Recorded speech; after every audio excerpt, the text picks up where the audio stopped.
report that the president promised when he visited Kenosha in April.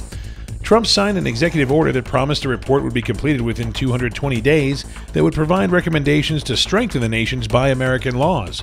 That time has passed, and now Senator Baldwin would like to see the report. Baldwin sent a letter to the president yesterday calling on his administration to complete the report and make it public. Tonight, clearing skies, lows in the mid-teens. Tomorrow, mostly sunny, highs in the mid-20s. Currently, it is 31 degrees, and it's snowing. About an inch of accumulation expected. 30 degrees in Waukesha. For 1510 AM, WRRD, Wisconsin's Resistance Radio, my name is Brian Kelly.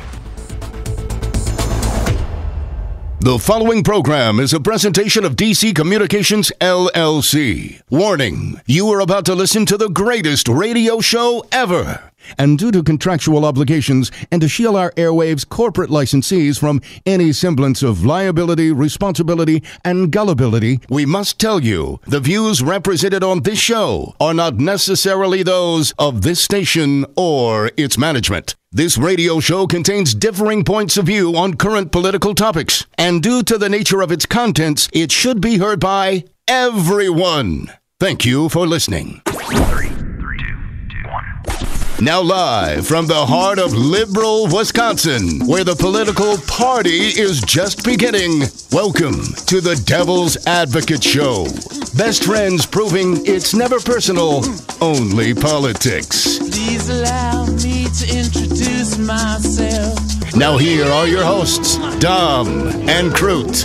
Welcome to the Devil's Advocates Radio Show. Dominic, happy hump day to you, my good buddy. Hey, right back at you, Michael. Always a pleasure to join you on the airwaves, my friend.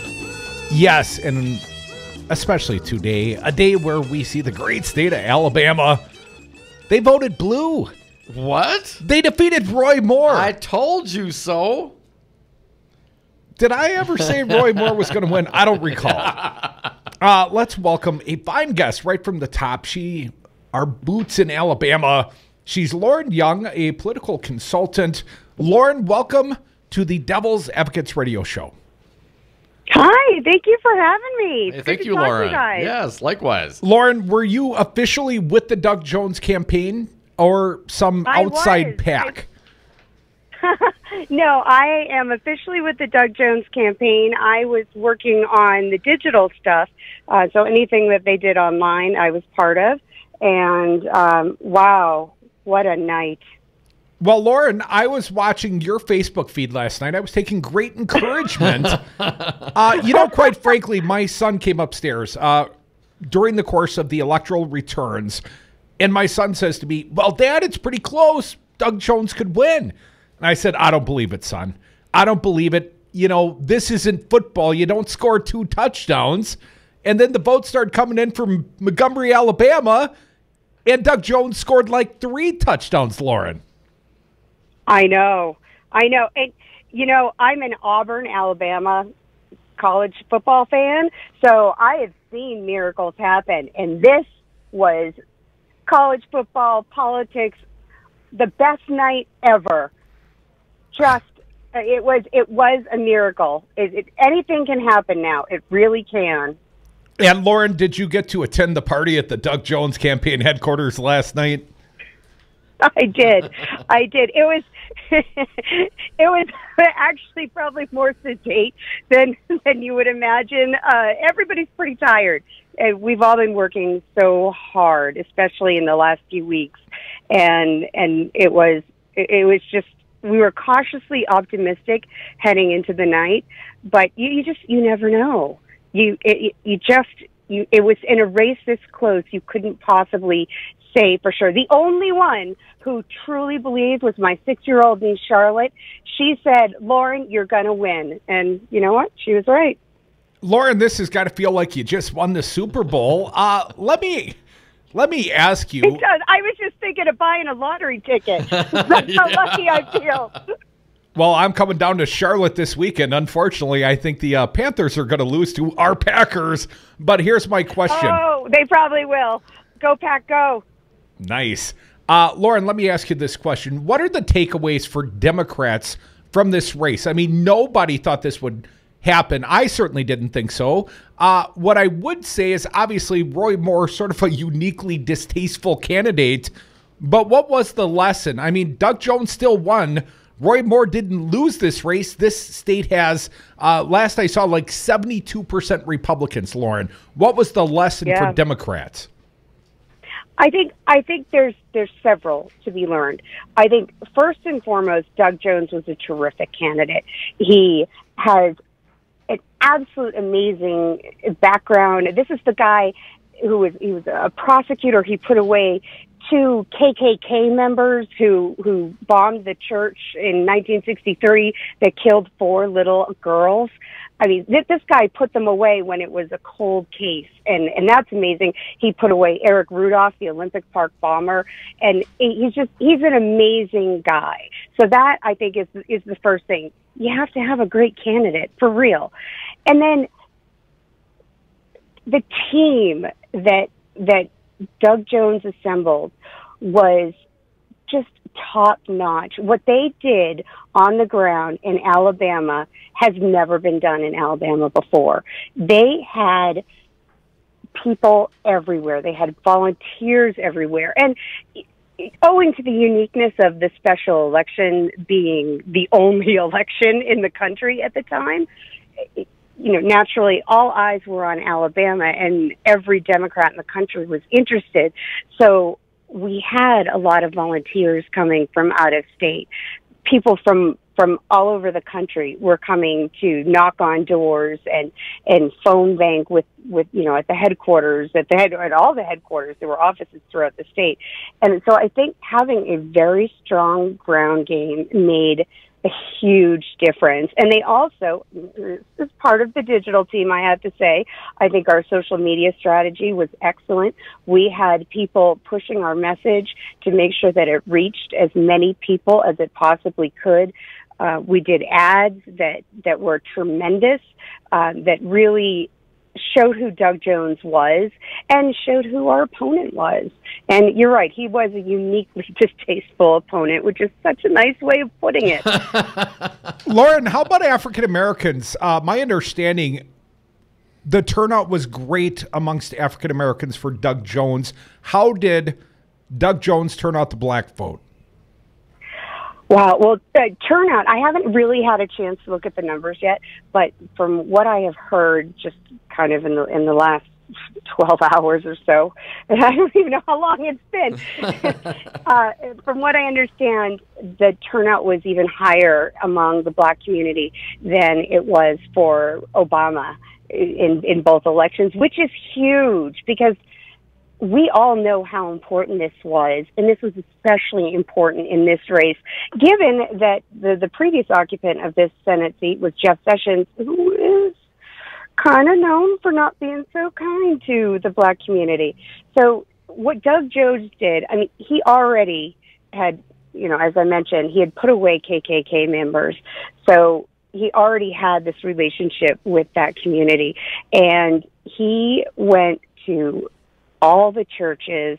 He showed up everywhere. The big thing in the South is to do the fish fries, and that's what we did. I mean, I guess you have fish fries in Wisconsin too, but I mean I think they're even bigger down here.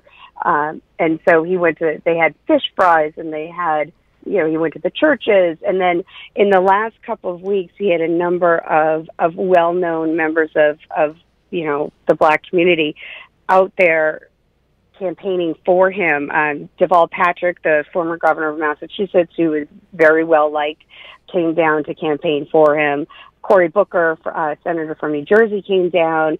Charles Barkley, who used to play basketball for Auburn, even though Doug Jones is a University of Alabama fan, and normally those two groups do not get along, but Barkley came down and he just campaigned like crazy for Doug. And it was about, I mean, celebrities don't get votes, but they generate excitement and they get attention, and that drives votes. And I think the community really understood how important it was that Doug Jones is here for them. He's here for all of us. And he's not the more campaign and much of the the right media try to portray him as a far left liberal, and he really isn't. He's much more of a moderate, and he's willing to work with Republicans. And I think that in Alabama, I think that's the kind of candidate that they needed. But he really is there to represent everyone, and I think that message came across. Folks, you're listening to the Devil's Advocates radio show on News Talk 1510 AM, WRRD, Wisconsin's Resistance Radio. We are on the phone with Lauren Young. She was with the Doug Jones campaign down in Alabama talking about this upset victory last night. Lauren, before we move on, I saw some numbers. African-American women, specifically in Alabama, seem to have come out in droves for Doug Jones. Did you get a sense of that on the ground with the African-American women? Well, yeah. I mean, we've known since, I guess for a while now, that African-American women, I mean, since 2016 when we were crunching the numbers, African-American women have been the most solid base of support for Democrats across the country. And then we saw it again in Virginia, and then we saw it again yesterday. And this is the base of the Democratic Party. They are the ones that came out and I mean, last night I was in the ballroom for the announcement, and oh my gosh, was it exciting! And I mean, there were obviously many Black women there, and they were crying. We were all hugging. They're sobbing on my shoulders because they know that they were very much responsible for what was happening, for this amazing victory. Lauren, Jennifer Rubin, a conservative, wrote a piece in the Washington Post. We're going to get to that later, but I wanted to quote her here briefly. Apparently, this guy, Roy Moore, still received 91% of the Republican vote. She goes on to say that the Republicans were not persuaded, they were outvoted. Now, there's a couple of things in play here. Presumably, not every other state in this country is going to be as conservative as Alabama, but presumably also there will not have such horrible candidates, in my perception, as they did in Roy Moore. A lot of the Democrats seem very optimistic, certainly understandably, but do you think that momentum can keep going? Do you think that the Dems can continue to turn out that vote, continue to get that base energized, and outvote Republicans here in the next election cycle? I think any Republican running for office in 2018 should be very afraid. I really do. In Alabama's unique. It's extremely red. The R next to somebody's name guarantees a certain number of votes, clearly no matter who's running. But that's not the case around the country. And if we could do it with a terrific candidate and an amazing ground game in Alabama, then every Republican running should be afraid. And just from my history working in Wisconsin, I hope Paul Ryan is so afraid right now. We look forward to hosting. Because that guy needs to go. Yes. And the governor, too. Well, check. We're doing the best we can here. Lauren, let me ask you before we run out of time. We appreciate you joining us from the road today. Apparently not staying in the great state of Alabama. You know, the victory hangover is probably still lingering. But here's here's my lack of sleep. What's that? I'm sorry? It's lack of sleep is what it is. No, I've had very little sleep, but it's all worth it. Lauren, did the hashtag #MeToo factor in? Obviously, Roy Moore, an accused sexual pedophile. But of course, Donald Trump's own behaviors are under scrutiny, and there seems to be a groundswell amongst women to stand up to their accusers. Lauren, how do you think that factors into next year's electoral outcomes? Oh, I think women are fired up. I'm all about the resistance because I think the resistance is the grassroots that's doing the most work and some of the best work. And women are leading the charge on that. The people that are making the calls about every bill in Congress that the Republicans are trying to push through that is just horrible for all Americans, or most Americans anyway. Those calls are being made something like 75% by women, possibly even more. I think women are the driving force behind the resistance and behind all the political change that we hope to make in the next year. It's really fantastic. Lauren Young with the Doug Jones campaign, the miraculously victorious Doug Jones campaign. Woo-hoo! Hard work, I'm Yes. sure, factored in. Lauren, congratulations to you, your candidate, and we'll catch up with you more campaigns in your future, I suspect. I hope so. We do as well. Lauren, thank you so much for joining us. We are the Devil's Advocates. Come back with us. We want to hear your reaction. Some people say I was completely wrong. You were completely wrong. I don't think Roy Moore so much lost as ran out of time. He didn't concede yet. This may He not hasn't be conceded. over. I saw an evangelical speaking on behalf of Roy Moore said, you know why Moore hasn't conceded yet? Why, he hasn't talked to God? God wouldn't let a Democrat win in Alabama. Folks, we are the Devil's Advocates. You could be part of this big show. 844-967-2789. We'll be right back on Wisconsin's only Resistance Radio.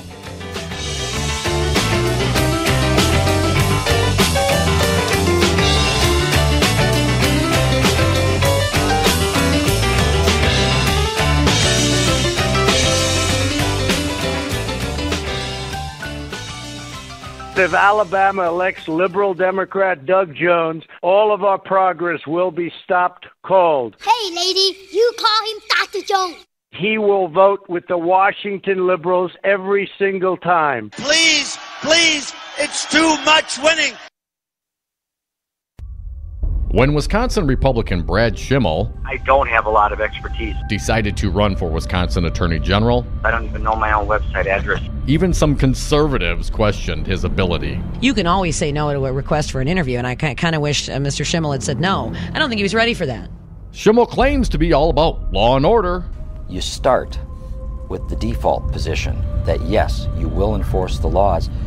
Apparently, even if that means enforcing a 1960s-style ban on interracial marriage. It might be distasteful to me, but I've got to stay consistent with that as the state's lawyer. It's not my job to pick and choose. Wisconsin deserves a competent attorney general. We've got to go. Yes, Brad Schimmel, you do gotta go. This message was paid for by the People for People Corporation. Donate online at p4ppc.org, p4ppc.org. Do you own a rental property, or would you like to partner with a rental investment team? Call the pros you can trust at CCL Management. Rental expertise second to none, a general contractor on staff to direct repairs and improvements, and real estate brokerage services tailored to the small investor. If you're ready to invest in rental property or just need professionals to manage your real estate portfolio, call us, CCL Management, at 608-833-0009 or visit us on the web at cclmanagement.com. Tune in to The Resistance, Monday through Friday beginning at 7 a.m. on News Talk 1510 a.m. From 7 to 9, it's The Earl Ingram Show. From 9 to 11, take a deep dive into Milwaukee news and Wisconsin politics on 414 Wisconsin with Brian Kelly and Daryl Ingram. The Tom Hartman program is next from 11 to 2. Then from 2 to 5, it's The Devil's Advocates with Dom and Crute. Join The Resistance, News Talk 1510 a.m. WRRD. Wisconsin Health Insurance Advocate helps Wisconsin residents with health insurance sign-up. Whether you are currently uninsured or you get your insurance through the marketplace, you still have time to sign up or review your application before December 15th. Best of all, Wisconsin Health Insurance Advocate helps you with your application at no cost to you. We help with every plan in Wisconsin, including several off-exchange options. We still have openings before December 15th's deadline. Call or text 414-797-3408 or visit us online at wihia.com. You concerned about speaking up at work? Do you feel like you have no say in your day-to-day work routine? Join Teamsters Local 344. Call 414-258-4545. Get a seat at the table. Join your brothers and sisters in negotiating for better wages, hours, and working conditions and be part of the most powerful union in North America. Teamsters Local 344 covers sales and service throughout southeast Wisconsin and package and airlines statewide. Contact Teamsters Local 344 at 414-258-4545 or at local344.org. It only takes a minute to find out if you may have prediabetes, and you can do it at doihaveprediabetes.org. But you're probably not going to, are you? Kids, work, listening to the radio. You're busy, which is great because busy people can't get prediabetes. Oh my, I read that wrong. They can. Should have worn my glasses. So visit doihaveprediabetes.org and take a short test, because prediabetes can be reversed. Brought to you by the Ad Council and its pre-diabetes awareness partners. People are always looking to invest in a good opportunity. So what if you could invest in the future of kids, like a stock?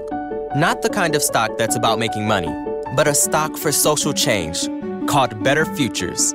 With your investment, it helps students like me go to college. My name is Charles, and I'm your dividend. Invest in better futures with UNCF. Visit uncf.org/invest. A mind is a terrible thing to waste, but a wonderful thing to invest in. Brought to you by UNCF and the Ad Council. The Devil's Advocates, because freedom. And we are back. Thank you for listening to the Devil's Advocates radio show live on Wisconsin's Resistance Radio, 1510 AM WRRD, streaming live on Facebook, on YouTube. We're also on Twitter at Devil Radio and always on the phones for you. What do you got to say today? 844-967-2789. Dominic, I would like to say thank you to our most recent guest, to find one indeed, Lauren Young, with the Doug Jones campaign. We've made her acquaintance when she was with the campaign here in the state of Wisconsin.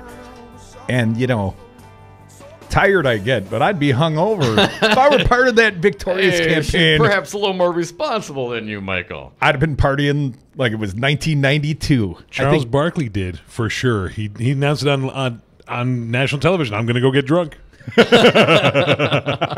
Somehow, I believe him. Got to find guests coming a little bit later. Bill Carroll, our friend, president and business representative with the International Brotherhood of Teamsters Local 344. Bill will come in the 3 o'clock hour. And there's lots of directions we can go next. But I got to tell you, I might have been wrong. I'm encouraged by the fact I was wrong. Are you encouraged by the fact that I was right? No, that factors into it. Not one iota. It's not so much that you were wrong, it's that I was right. Go ahead. See, I really don't see it that way. Of course you don't. You were just taking the contrarian viewpoint. I say yes, you say no. I had a little more faith black, in humanity than you did, Michael. I have very little faith in humanity. At least the American humanity. They elected Donald Trump the president. You can see why it might be discouraged. 91% of Republicans still voted for Roy Moore in Alabama. Buddy, I was telling my son Karsten, you're wrong last night, as he's like, Doug Jones could come back. You're wrong. There's no way. This is over. It's all over but the crying. Well, you know, it's obvious. 60% of the time, I'm right every time. But I like to make predictions, Dom. And this one, I truly felt. I mean, you know, I made a asinine bet with Kuchka on the Marquette game last weekend. I'm going to bet my brother on the Packers. But this one, I believe. I thought Doug Jones was a loser, not as a candidate, but in the state of Alabama. And, of course, Roy Moore, the true loser, although he will not concede that. Donald Trump did. Come back with us. They're winners. Winners get to do what they want. No time for love, Dr. Jones. That just happened. Why is Connor having trouble focusing in school? Having trouble finding Connor's middle school? Would you like directions? No, why is Connor having trouble focusing in school? Finding lowest airfare to Istanbul. No, I'm tired of fighting with him over homework. Home, walk, restaurant. Need a review? No, I need help. He's very smart, but his mind wanders. He's disorganized. I think I understand. Oh, good. Finding best potatoes for French fries. No! Russet, fingerling, Yukon Gold. Why don't you understand me? Sorry, I was trying to show how Connor feels every day. Frustrating, isn't it? Redirecting to understood.org. For the 1 in 5 kids with learning and attention issues, this is what life can feel like. Explore understood.org, a free online resource about learning and attention issues, designed to help your child thrive in school and in life. Understood.org, because understanding is everything. Brought to you by understood.org and the Ad Council. The Stephanie Miller Show is on twice daily, 6 to 9 p.m. and midnight to 3 a.m. You can stream The Stephanie Miller Show and all of our fine programming on newstalk1510am.com. Pete's Fruit Market, a family-owned business serving Milwaukee for more than a generation, now has a brand new second location at the corner of North Avenue and Martin Luther King Drive in Milwaukee's Bronzeville neighborhood. The new store is open from 8 a.m. to 8 p.m. 7 days a week and always features the freshest fruits and vegetables at the lowest prices. In addition to offering the best produce, Pete's Fruit Market is also a full-line grocery store featuring fresh meats and delicious deli items. Pete's Fruit Market, Milwaukee's best produce. I was on Zero Res Madison's Facebook page the other day, and they have almost 2,000 testimonials from local customers. Apparently, I'm not the only one stoked on how cool this company is. A green technology that actually works better and doesn't cost more. It's a no-brainer. I'm in. We are starting our own Devil's Advocates revolution to free your carpets from harsh chemicals and soaps. Call Zero Res today and ask for the Dom and Crute special 608-848-9000 or schedule online at ZeroResMadison.com. Zero Res, spell it forward or backward. It's the right way to clean. So, Jesse, why should someone buying a home pay for an agent when they can go online or call a number on the for sale sign? Great question. First of all, never call the number on a sign to see a home. That's the seller's agent, and they don't represent your interests. If they show you the home outside of an open house, you forfeit your ability to have someone negotiate in your corner to buy that house at no cost to you. Well, with interest rates still at historic lows, how can buyers still get a great deal and protect their rights? Step 1, find a buyer's agent that you trust. Like you? Like me. I will find the home that best fits your needs, anticipate problems, and negotiate on your behalf from the offer through closing day. And the best part is that the buyer doesn't have to pay a dime for me to represent them. Solidarity Realty. They're real, they're solid, they're honest. Whether buying or selling in Madison or Dane County, call Solidarity Realty 608-284-9311 or find them at solidarityrealty.com. Good afternoon. It's 2:32 for 1510 AM WRRD, Wisconsin's Resistance Radio. My name is Brian Kelly. The Wisconsin Ethics Commission is pushing back on the Attorney General's John Doe report, saying it contains, quote, omissions and inaccuracies. In a letter to Brad Schimmel, the Commission Chairman and Vice Chairwoman cast doubt on a key piece of evidence that the Attorney General used to accuse the Government Accountability Board of being used, quote, by partisans in furtherance of political goals, end quote, as Schimmel's report stated. The piece of evidence the Commission is referring to is a folder containing thousands of private emails from Wisconsin Republicans marked, quote, opposition research. Tonight, clearing skies, lows in the mid-teens. Tomorrow, mostly sunny, highs in the mid-20s. And Friday, mostly cloudy, highs in the mid-20s. Currently, it is 30 degrees in Milwaukee and snowing. 28 in Waukesha. For 1510 AM, WRRD, Wisconsin's Resistance Radio, my name is Brian Kelly.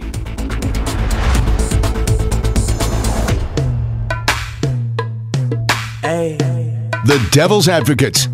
Rock and roll political commentary in a top 40 world. They be like, Smooth, what? Can you teach me how to Dougie? You know why? Because all the girls love me. All I need. Welcome back to the Devil's Advocates Radio Show. It's snowing on Brady Street, Tom. The sun's shining in Alabama. Sure is. I bet it's warmer down there. They're teaching them how to Dougie down in Alabama. Dougie Jones coming out on top, just like I said.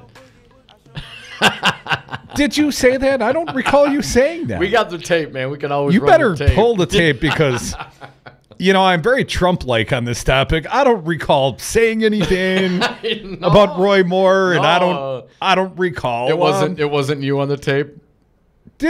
Wasn't I for Doug Jones? I think you misremember. I don't remember, man. Maybe I misremember in this case, Tom. Normally it's you that misremembers, but you might have gotten this one right. How's it feel? Sort of an unprecedented thing. Come on, man. I'm used to it. You just rarely acknowledge it. That is true. I rarely acknowledge your infrequent successes. But there was a successful person yesterday, Doug Jones, of course, and his campaign. Very successful down in Alabama. We do have some sound of the now senator. If you would fancy Brian, Doug Jones last night after the victory, very fired up. Let's play it for the people. Cut number 93. I think that I have been waiting all my life, and now I just don't know what the hell to say. Aw, man, he's all excited. Let's keep going down the list, please, Brian. Dom, you have that. I was going to say, Dominic has that problem nearly every day on the radio. I come up with stuff. We have shown the country the way that we can be unified.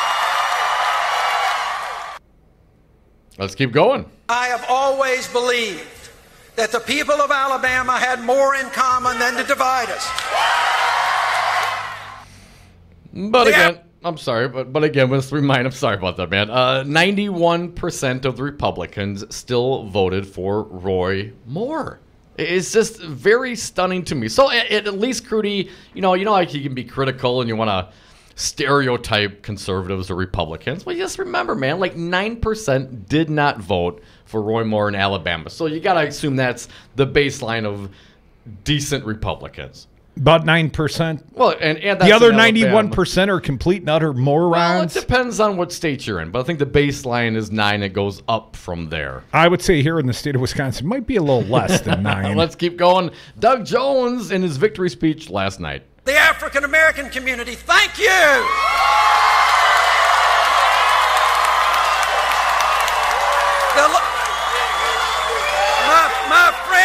My friends in the Latino community, thank you. To all my Jewish friends, happy Hanukkah. What, he has a Jewish lawyer too?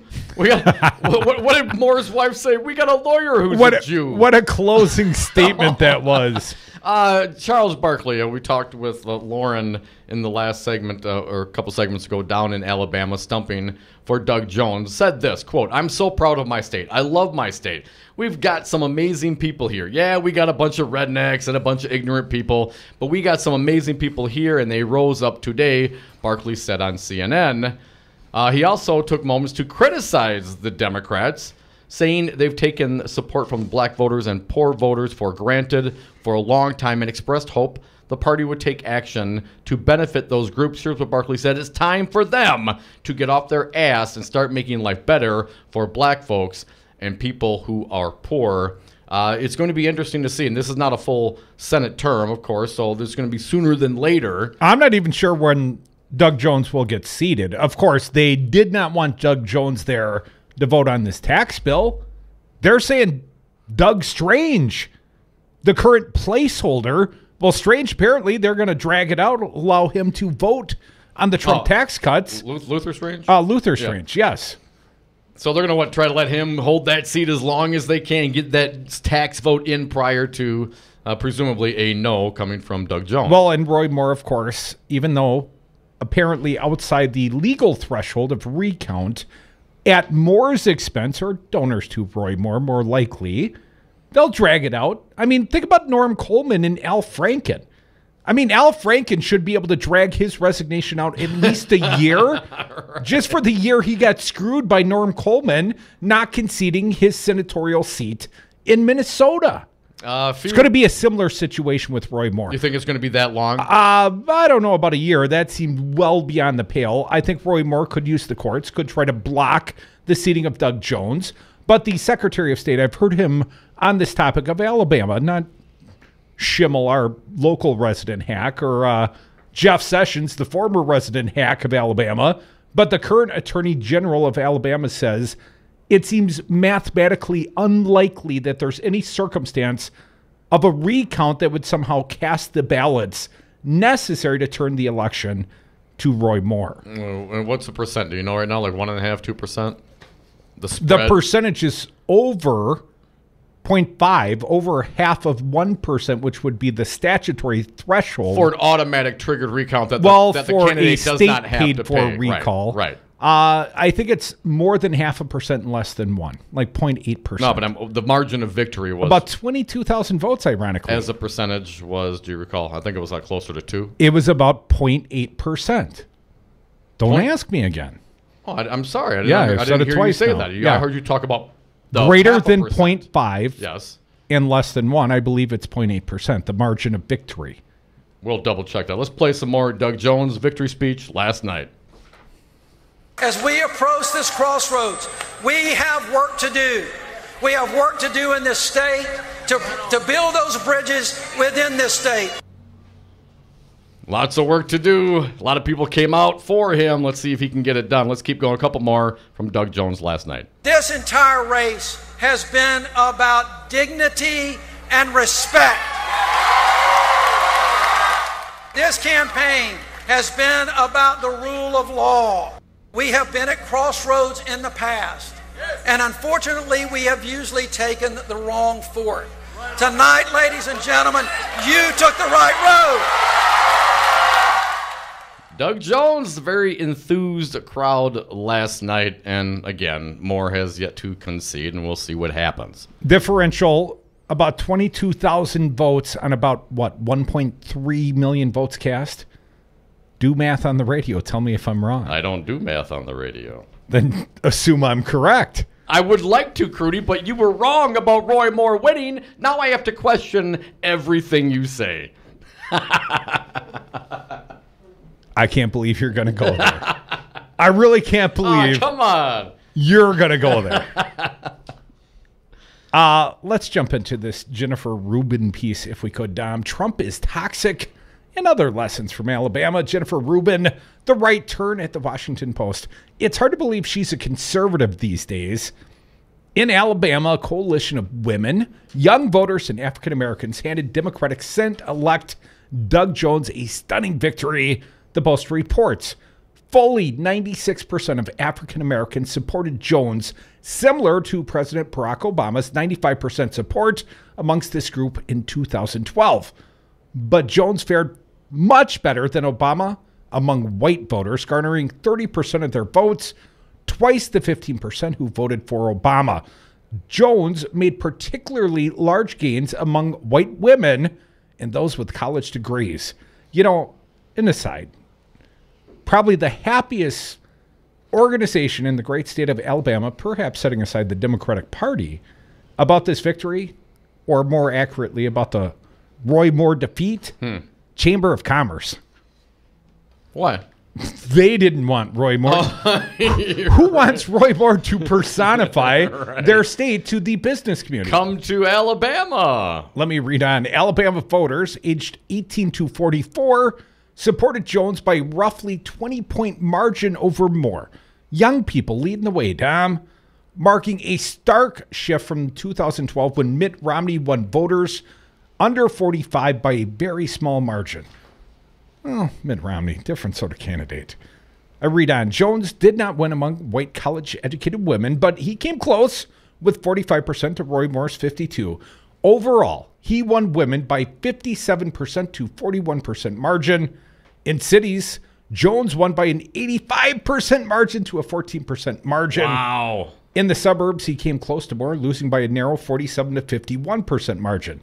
In a state where equal numbers approved and disapproved of Donald Trump, he won with more than 60% in 2016. I think they mean Trump now. His approval is now at 48%.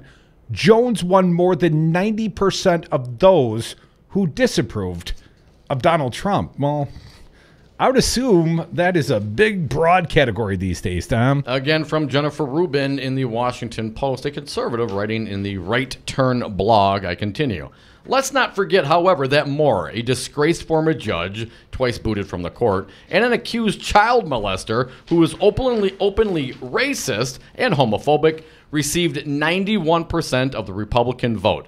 Republicans, at least in Alabama, remain deeply mired in their theology of white grievance and largely indifferent, if not hostile, to reality. Republicans were not persuaded, they were outvoted. Should they persist in their Trumpian cult and refuse to emerge from their right-wing media bubble, they face being outvoted again and again by enraged non-Republicans and in places far less Republican than Alabama. Republicans seem no closer to recognizing some obvious political truths. Here's a few bullet points, Crudy. Number one, the tighter they cling to Trump, the worse they will do. He won't help them win, even in Alabama. Women, especially college-educated women, can outvote non-college-educated men. Even in Alabama, white non-college graduate men made up just 19% of the electorate. The combination of white and non-white college-educated women totaled 31%. Trump has gone to war with women, becoming the poster boy for loutish behavior and harassment. Republicans are losing voters younger than 45 by a mile, a 20-point margin, Crudy, and they're barely winning 45 to 64-year-olds. That's not sustainable, especially as millennials, the largest generation to date, make their way into an electorate and see the image of a nativist, xenophobic, anti-science party.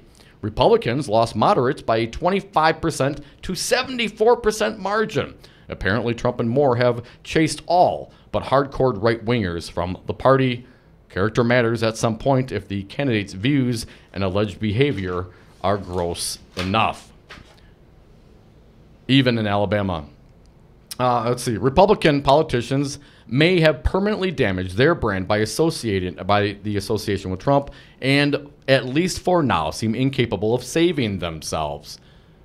In 2018 and 2020, the failure to distance themselves from Trump, if not dump Trump altogether, may doom their chances. Trump isn't that popular. His approval rating is in the low 30s nationally and less than 50% in Alabama. And with the hashtag #MeTooRebellion and the Robert Mueller investigation proceeding, he's likely to become less, not more popular, having made their Faustian bargain with Trump and adopted a stale, extreme right-wing agenda with little support. Republicans are heading for electoral disaster. The Democrats shouldn't get complacent nor ideologically extreme. They won in Virginia up and down the ticket with center-left, sober-minded candidates. They won in Alabama with a liberal, but one who was tough on crime and ran intentionally non-ideological race. This race is not about Democrats or Republicans, his website declared. It is about the people of Alabama, giving them honest answers while working to protect their health care rights and economic interests, unquote. They can turn out their base, especially young people, talking about the Dems now, women and non-whites, while sounding sane and practical enough to scoop up disillusioned ex-Republicans. A simple formula may work for them in 2018. Adhering to government ethics standards, beating back unpopular policies that hurt the middle and working class, and acting as a check on dangerous, erratic, and unfit president. If Republicans have any survival instinct, they might think seriously about how to get rid of Trump before 2018 and certainly before 2020. Dominic, just point of clarity, the most updated numbers I could find on the interwebs, this one, the New York Post, updated at noon. It has the current vote tally for Doug Jones at 671,151. The percentage, more importantly, that's the metric we were using, 49.9. Roy Moore currently at 650,436 votes, or 48.4. The current percentage margin differential is 1.5%. Current update. 1.5%. The statutory threshold was 0.5% for a state-triggered recall. So this would be at Roy Moore's expense if he wants to go down this path. And Dom... Was I right again? I think it was. You know, there is a tweet out to you here on our page. Yeah? Dave St. Amant tweets, I can't believe, hashtag Dom was right. Exclamation point. Congrats, buddy. Congrats, buddy. Hey, thank you, Dave. We're going to start a movement over here, man.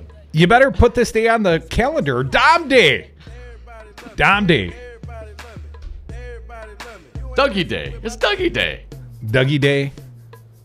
Dom and Dougie. You guys are kind of soul brothers, aren't you? Hey, it's a good day. I'm happy today. Be careful. You'll be doing this show from Alabama soon. Come back with us. More Devil's Advocates right here on snowy Brady Street, Milwaukee, Wisconsin, on Wisconsin's only Resistance Radio.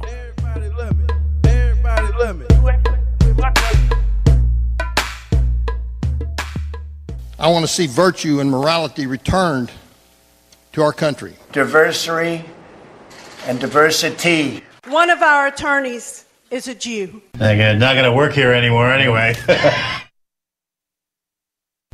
Scott Walker thinks Wisconsin should once again hire him as governor. You wouldn't hire me to be a neurosurgeon. This is a person who has not worked in the private sector since 1993. You wouldn't hire me to run condos. You wouldn't hire me to run HP. And has made his political career. You probably wouldn't hire me to run the United States Senate. By using divisive tactics to the benefit of his corporate donors. First step is we're going to deal with collective bargaining for all public employee unions. hate? Because you divide and conquer. Now he supports the largest publicly funded government subsidy of a foreign corporation in American history. You know, they can go suck lemons. And Scott Walker has yet to live up to his first campaign promise to create 250,000 jobs. Is this a campaign promise? Something you want to be held to? Absolutely.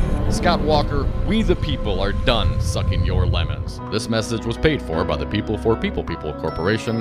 Donate online at p4ppc.org, p4ppc.org.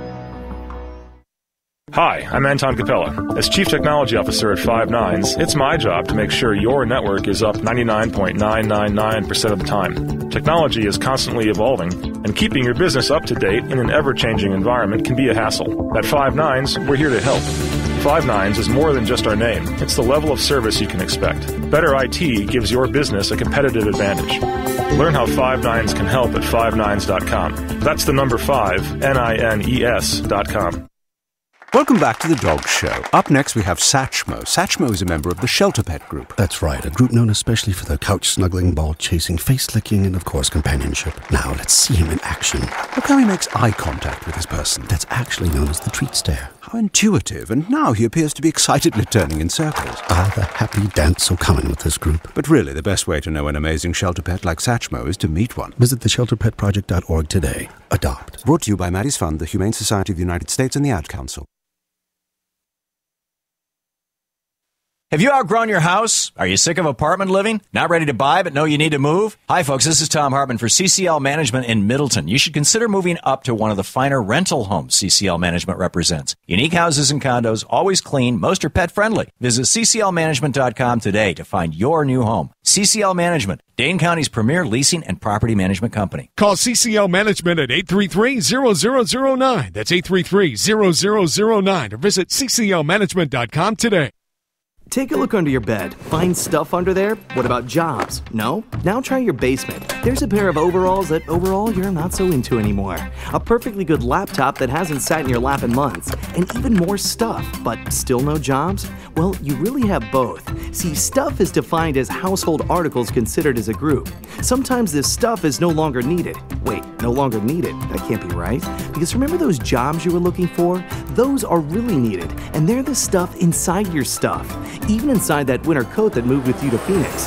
Our job is to unlock those jobs, and it starts when you donate your stuff to your local Goodwill. Here's how we do it. When you donate to Goodwill, we sell your stuff to provide job training for people right here in your community. So just by teaming up with Goodwill, you help create jobs. And isn't that worth parting with the leftover guitar from your 80s cover band? Goodwill. Donate stuff, create jobs. Find your nearest donation center at goodwill.org. A message from Goodwill and the Ad Council. If you're a single man under the age of 35, you'd probably like to know what the ladies are looking for on an online dating site. A guy who had a few drinks and later got pulled over for buzzed driving. See, that could cost you around $10,000 in fines, legal fees, and increased insurance rates. And doesn't a guy who's back living with his parents but calls them my roommates just scream Mr. Right? Buzzed, busted, and broke. Because buzz driving is drunk driving. A message from the National Highway Traffic Safety Administration and the Ad Council. RELAX.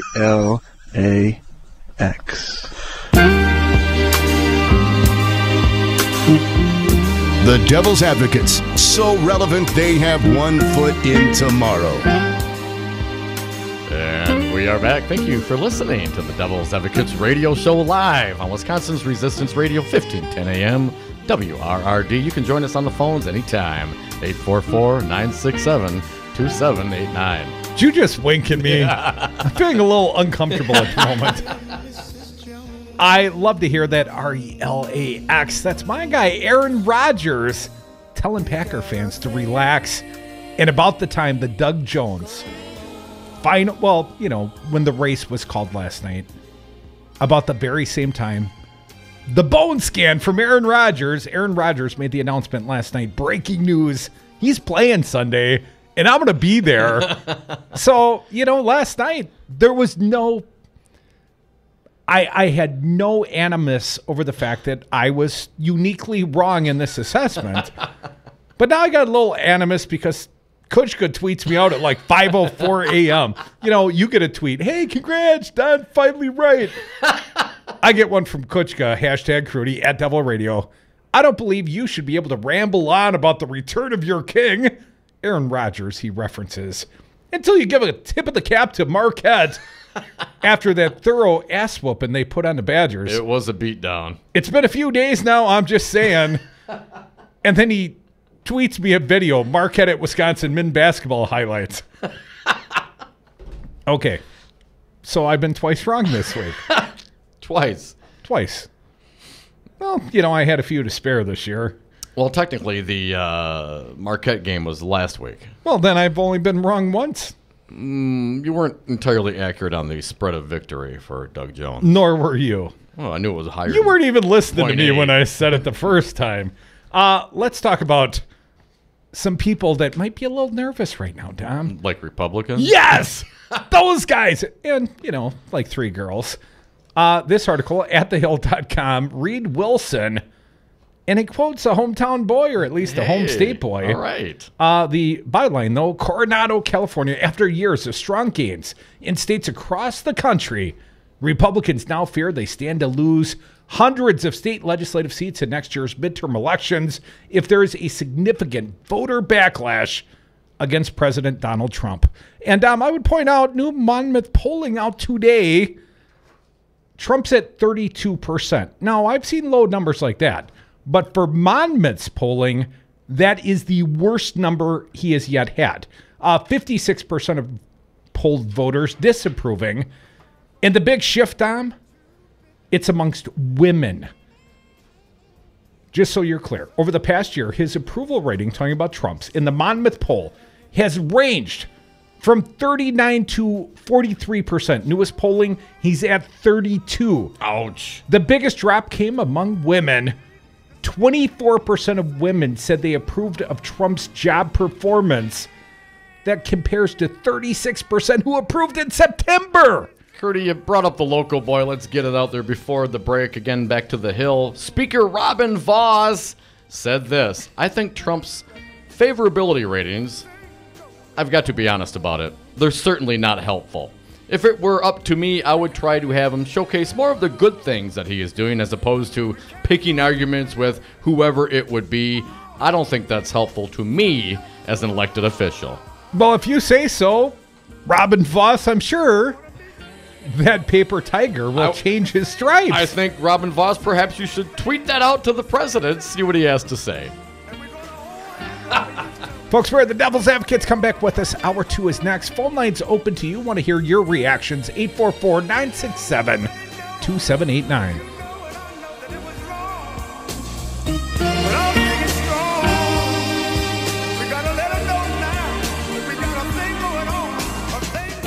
Transgender troops in our bathroom. The guy was very, very angry and tired, and he wants...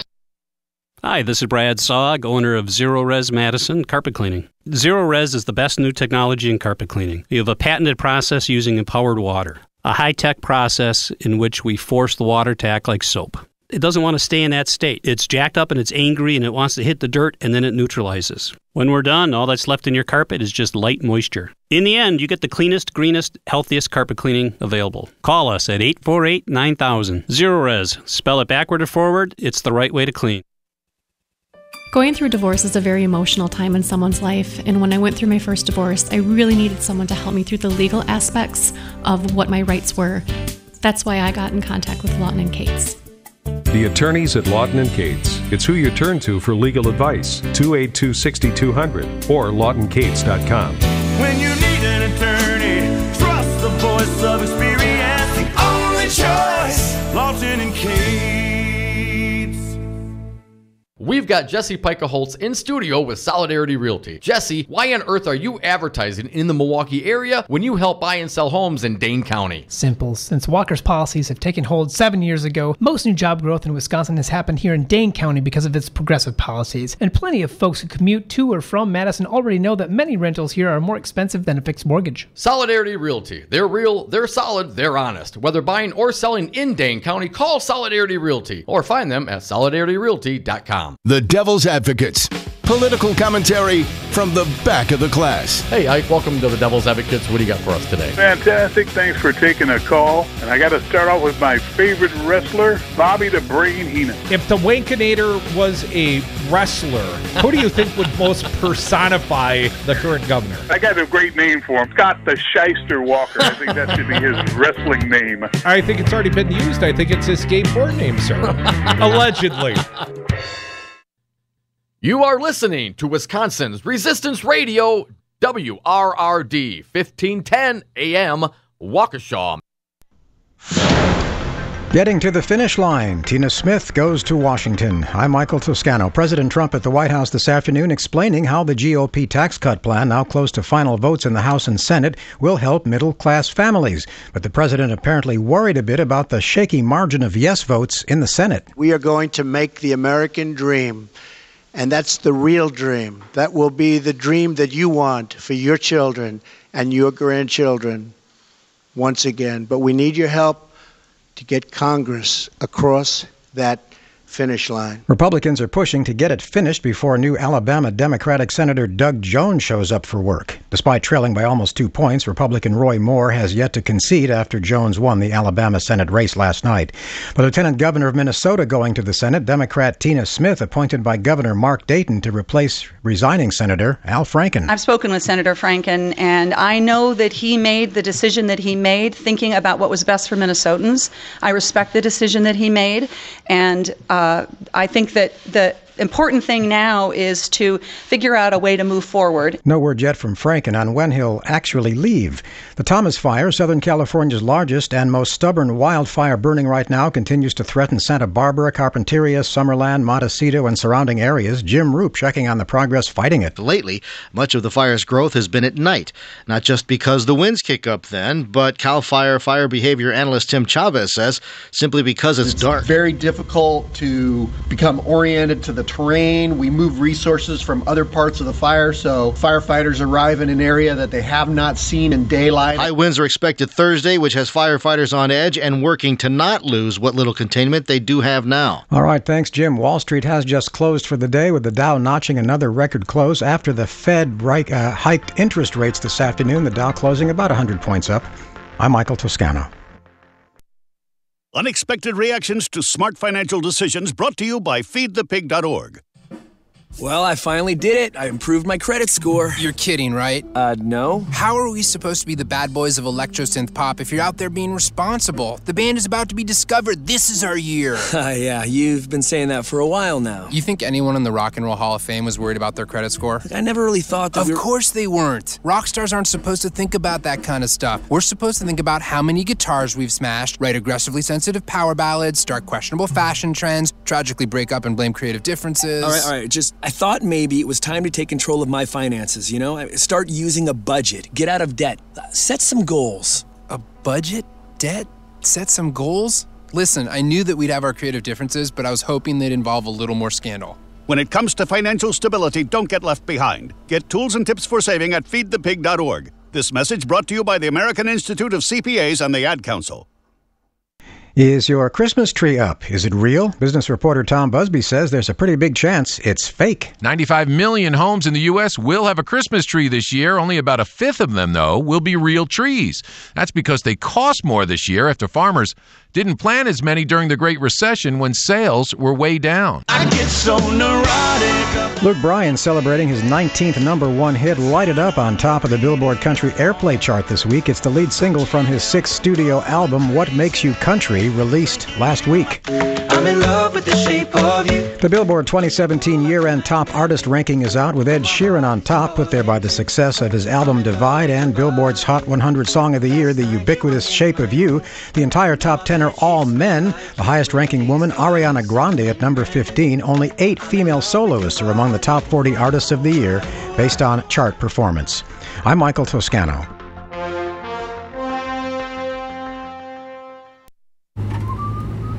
In 50 feet, turn left. Why are you driving so slowly? After a few drinks, I'm taking it slow. Well, you're not fooling the cop behind you. What? Get ready to pay in 0.1 miles.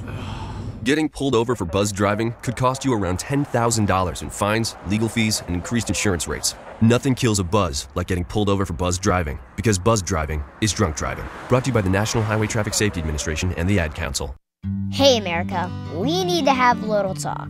We've got more food than we know what to do with in this country, yet 17 million kids in America are struggling with hunger. Makes no sense. Luckily, the Feeding America nationwide network of food banks has volunteers gathering excess food and getting it to hungry kids. They're kind of like food angels. Hey, become a food angel yourself by supporting Feeding America in your local food bank at feedingamerica.org. We can't do it without your help. Brought to you by Feeding America and the Ad Council. Good afternoon. It's 3:05 for 1510 a.m. WRRD, Wisconsin's Resistance Radio. My name is Brian Kelly. I have some headlines for you. Senator Tammy Baldwin is calling on the Trump administration to release their Buy American report that the president promised when he visited Kenosha in April. A new study estimates that more than 16,000 voters in Milwaukee and Dane County did not vote last year because of Wisconsin's voter ID law. The Wisconsin Ethics Commission is pushing back on the Attorney General's John Doe report, saying it contains omissions and inaccuracies. The Bucs have downsized one of the buildings in their entertainment complex, and they are in New Orleans tonight to take on the Pelicans. And yes, Aaron Rodgers is returning to the Packers lineup on Sunday. Tonight, clearing skies, lows in the mid-teens. Tomorrow, mostly sunny, highs in the mid-20s. It is currently 30 degrees and snowy in Milwaukee and 28 and snowy in Waukesha. For 1510 a.m., my name is Brian Kelly. The following program is a presentation of DC Communications, LLC. Warning, you are about to listen to the greatest radio show ever. And due to contractual obligations and to shield our airwaves corporate licensees from any semblance of liability, responsibility, and gullibility, we must tell you the views represented on this show are not necessarily those of this station or its management. This radio show contains differing points of view on current political topics, and due to the nature of its contents, it should be heard by everyone. Thank you for listening. 3, 2, 1. Now live from the heart of liberal Wisconsin, where the political party is just beginning, welcome to the Devil's Advocate Show. Best friends proving it's never personal, only politics. Please allow me to introduce myself. Now here are your hosts, Dom and Crute. Welcome back. Hour 2 of the Devil's Advocates Radio Show. Dominic, as I was watching the electoral results come in last night, and even my son, had to shake a fist at me. Dad, Doug Jones can come back. No, that's never going to happen. Apparently, my preconceptions shaping my opinion of the electoral outcome right until the numbers flipped. And Jones took the lead, and eventually, very shortly thereafter, Jones declared the winner in the great blue state of Alabama. And Donald Trump tweeted out. My son even asked me, hey, Dad, what did Donald Trump have to say? And I'm thinking, aren't you in bed yet? But anyways, here was the initial reaction tweet of Donald Trump.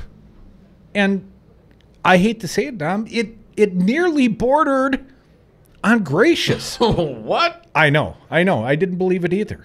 I wondered who wrote that for him. But here's what it said. Obviously, it was his attorney. Perhaps. John Dowd. Congratulations to Doug Jones on a hard-fought victory. The write-in votes played a very big factor, but a win is a win. I read on. The people of Alabama are great, and Republicans will have another shot at this seat in a very short period of time. It never ends. It never ends. It doesn't Exclamation ever end. point. It doesn't end. And I was thinking to myself, when compared and contrast with the earlier in the day tweet at Kirsten Gillibrand, what he effectively called the U.S. Senator a whore. That was the earlier, less gracious tweet of the president, right? Yes. And well, Crudy, he followed that one up with another tweet. What was the other tweet?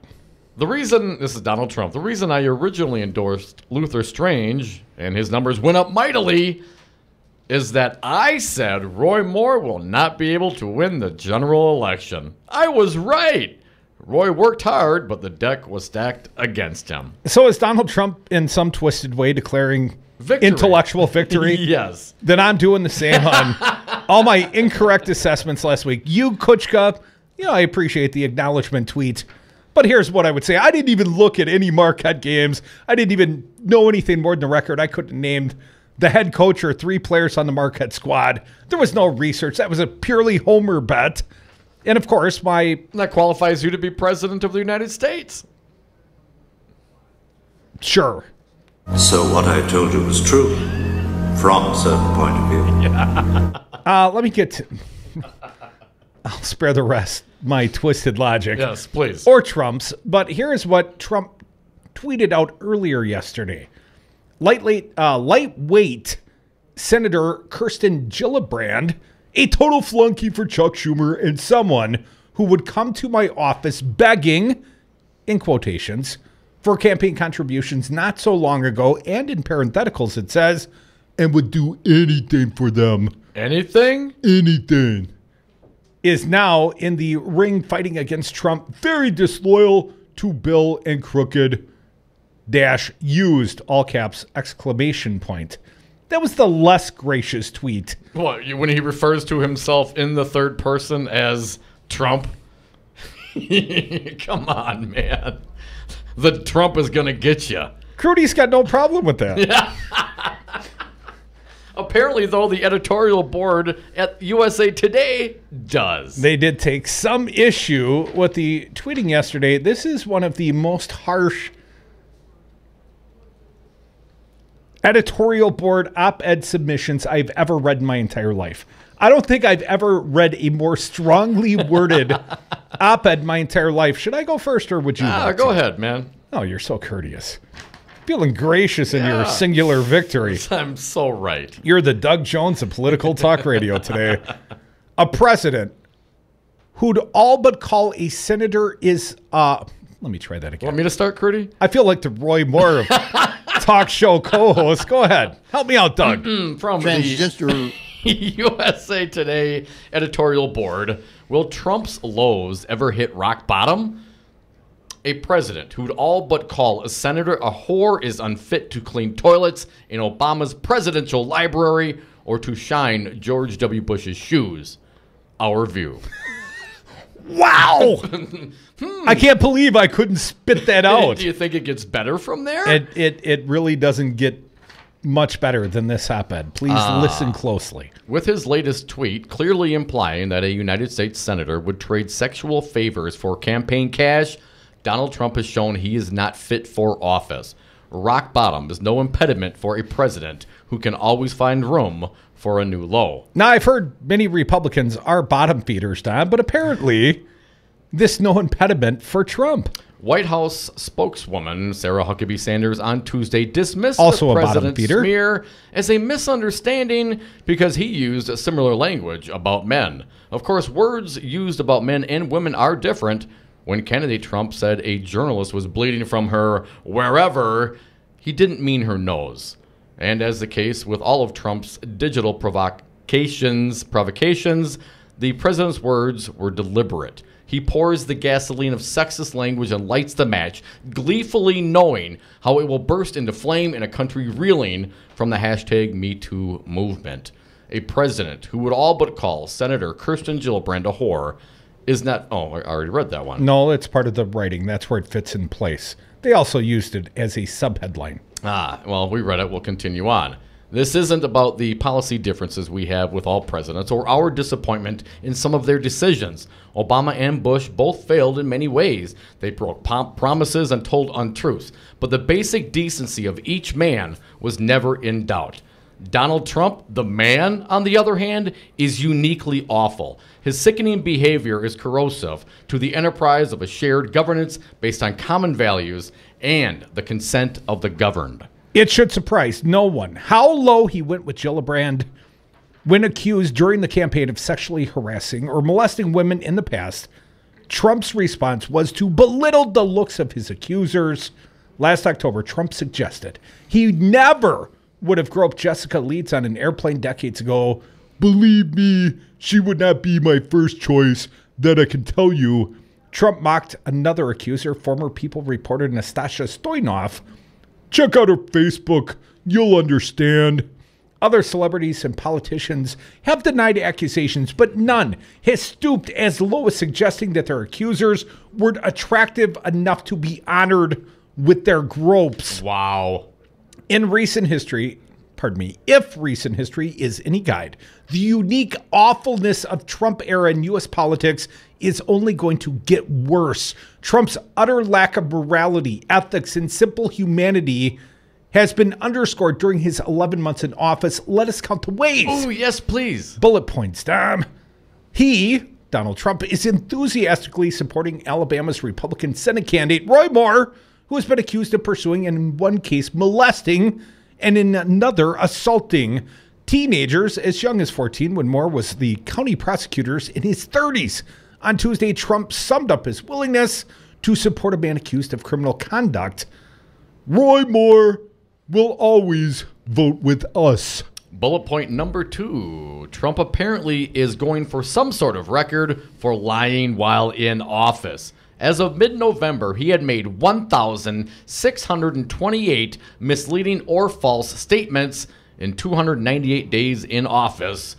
That's 5.5 false claims per day, according to a count kept by the Washington Post fact-checkers. And let's not forget, the PolitiFact named the lie of the year, no Trump-Russia collusion. That's the lie of the year, both according to PolitiFact and PolitiFact readers. Dom, I'm going to do the next bullet point.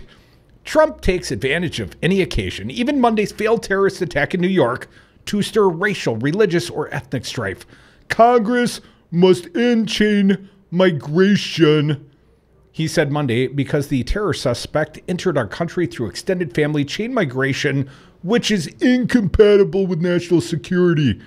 So because one man, 27-year-old Akiyed Ullah, a lawful permanent resident of the U.S. who came from Bangladesh on a family immigrant visa in 2011, is accused of attacking America, all immigrants brought to this country by family are suspect? Trump might have some credibility if his criticism of immigrants was solely about terrorists. It isn't. He makes no difference to him if an immigrant is a terrorist or a federal judge. He once smeared an Indiana-born judge whose parents immigrated from Mexico. It's all about the same to this president. Another bullet point, Crudy. A man who clearly wants to put his stamp on the government. Trump hasn't even done his job when it comes to filling key government positions that require Senate confirmation. As of last week, Trump had failed to nominate anyone for 60% of 1,200 key positions he can fill to keep the government running smoothly. 60% of the time, Trump does absolutely nothing. Well, he watches a lot of TV and drinks a lot of Diet Coke. 12 Diet Cokes, 8 hours a day? And 5.5 lies. What a...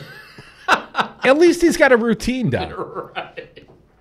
Next bullet point. Trump has shown contempt for ethical strictures and has been bound that have bound every president in recent memory. He has refused to release his tax returns with the absurd excuse that it's because he's under audit.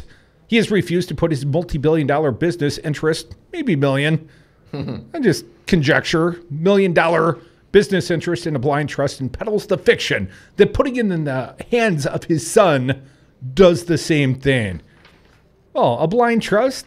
You know, Beavis and Butthead, Eric and Don Jr.? You want them running that thing? It's really worse than a blind trust, isn't it? Wrapping up the USA Today editorial board criticism of President Trump. Not to mention calling white supremacists very fine people, pardoning a lawless sheriff, firing a respected FBI director, and pushing the Justice Department to investigate his political foes. It is a shock that only 6 Democratic senators are calling for our unstable president to resign. The nation doesn't seek nor expect perfect presidents, and some have certainly been deeply flawed. But a president who shows such disrespect for the truth, for ethics, for the basic duties of the job, and for decency towards others fails at the very essence of what has always made America great. Dom, please. I need one more chance at the sub-headline. You only read it once. Give me a crack. Go ahead, man. I'll do my best. Here's the sub-headline on the Editorial Board USA Today. A president who'd all but call a senator a whore is unfit to clean toilets in Obama's presidential library or to shine George W. Bush's shoes. Well read, well said, well written.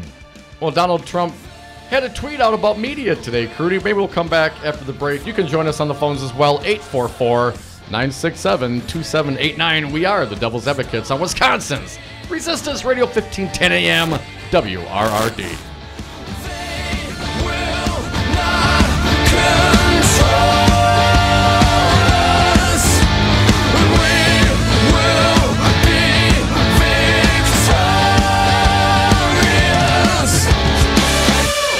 How could you possibly misjudge this? Just when I think you couldn't possibly be any dumber, you go and do something like this.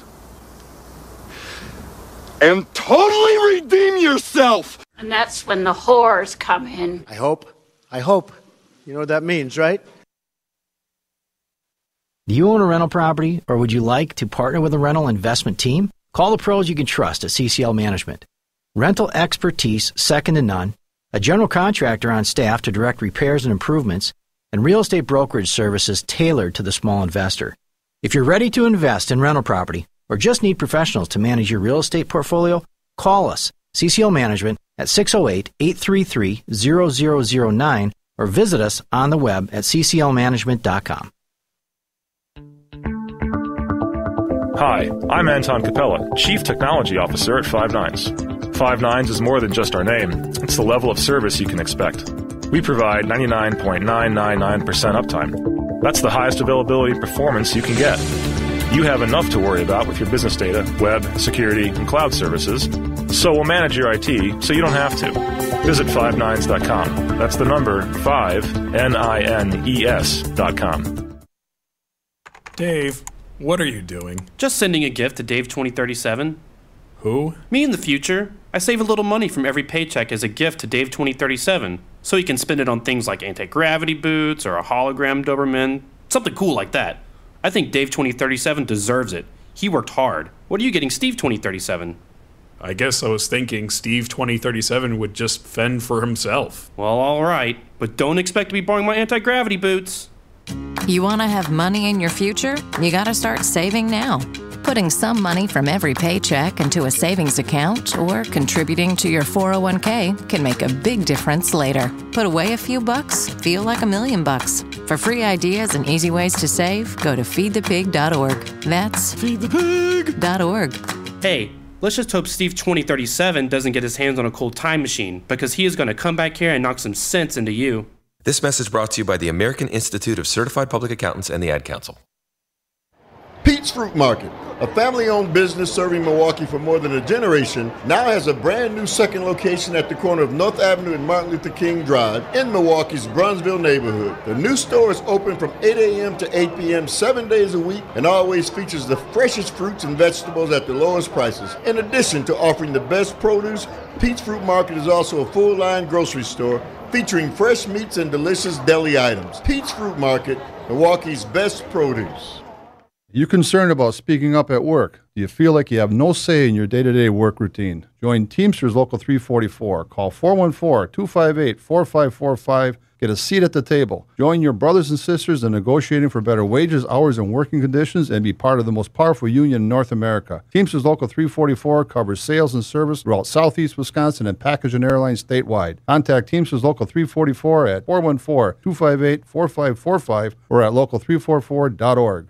Have a drink at Regano's Roman Coin. This neighborhood corner tavern is as classic as the street it occupies. Family owned and operated since 1966, Regano's Roman Coin is located in a former Pabst Tide House on historic Brady Street, serving an array of craft beers with a focus on Wisconsin breweries. Also, weekly drink specials, trivia on Wednesdays, seasonal sporting events, parties hosted for all occasions, and pet friendly. Open 11 a.m. Tuesday through Friday, 10 a.m. Saturday and Sunday, closed on Monday. Regano's Roman Coin, Milwaukee's pet friendly, cash only order and classic corner tavern.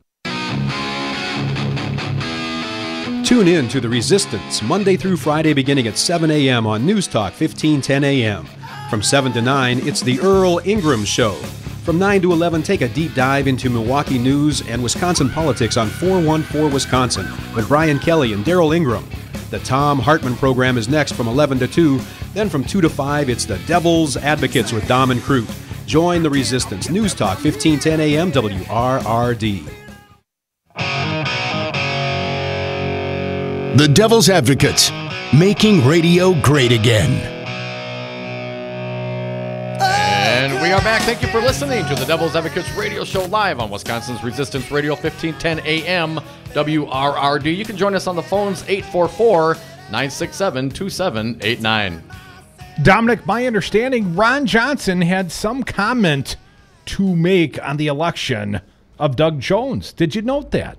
I did see a response from our friends over at One Wisconsin Now. They took some umbrage with the statement of our senator. Well, apparently Ron Johnson said the voters of Alabama didn't want to elect a man who dated 14-year-olds. I didn't know 30-plus-year-old men could date, quote-unquote, 14-year-olds, Crudy. Well, as 14 is below, even Alabama's very low age of consent. I would call it more like fondling or molesting as opposed to dating. That might be inopportune words used by our friend Ron. Our friends over at One Wisconsin Now, Joanna Bellman-Doolin, the research director, said this: memo to Ron Johnson. An adult male in his 30s targeting a 14-year-old girl isn't dating. It's attempted sexual assault. There is no excuse for Ron Johnson's disgraceful and glib comment, and he owes both women and the parents of Wisconsin's children an immediate apology and assurance that he will finally take seriously the crisis of pedophiles preying on our children. Hey, Dominic, speaking of despicable human beings, there's a new accuser against the President of the United States, another sexual allegation against Donald Trump. No, man, you're breaking news to me. What do you got? TheHill.com broke this story. Brandon Carter, a tweet sent out by Stasia Robitaille. Now, her husband is Luke Robitaille. And who's that? Hockey guy. New York Rangers. Professional hockey player. Former. The wife of former NHL star Luke Robitaille says President Trump approached her in an elevator at Madison Square Garden in the 1990s and was aggressive with her. Now here, I will read is what Stasia Robitaille's tweet reads. I was once on an elevator alone with @real Donald Trump and a man with him at Madison Square Gardens. He was aggressive and told me I was coming home with him. Stasia Robitaille tweeted Monday. I laughed, stating I was married to a Ranger. He guaranteed me my husband didn't make as much money as him. Hashtag, this is our president.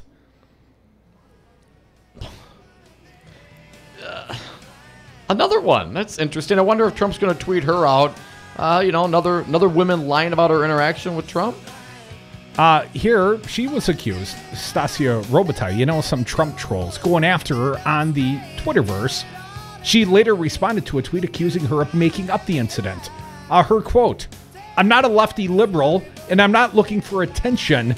Just felt bad keeping it to myself. On Wednesday, Stasia Robitaille again tweeted about the alleged incident, saying she shared her story and hoped that others would not be intimidated by these horrific bullies we face today, and added, the responses to her original tweet are why women don't speak up in the first place. Kind of the point, gentlemen. Folks, we are the Devil's Advocates. Got a fine guest joining us here live in our Brady Street studio. He is a fine gentleman and upstanding man. He is Bill Carroll, President and Business Representative of the International Brother of Teamsters Local 344. Come back with us. More Devil's Advocates on Wisconsin's only Resistance Radio. You're listening to 1510 AM.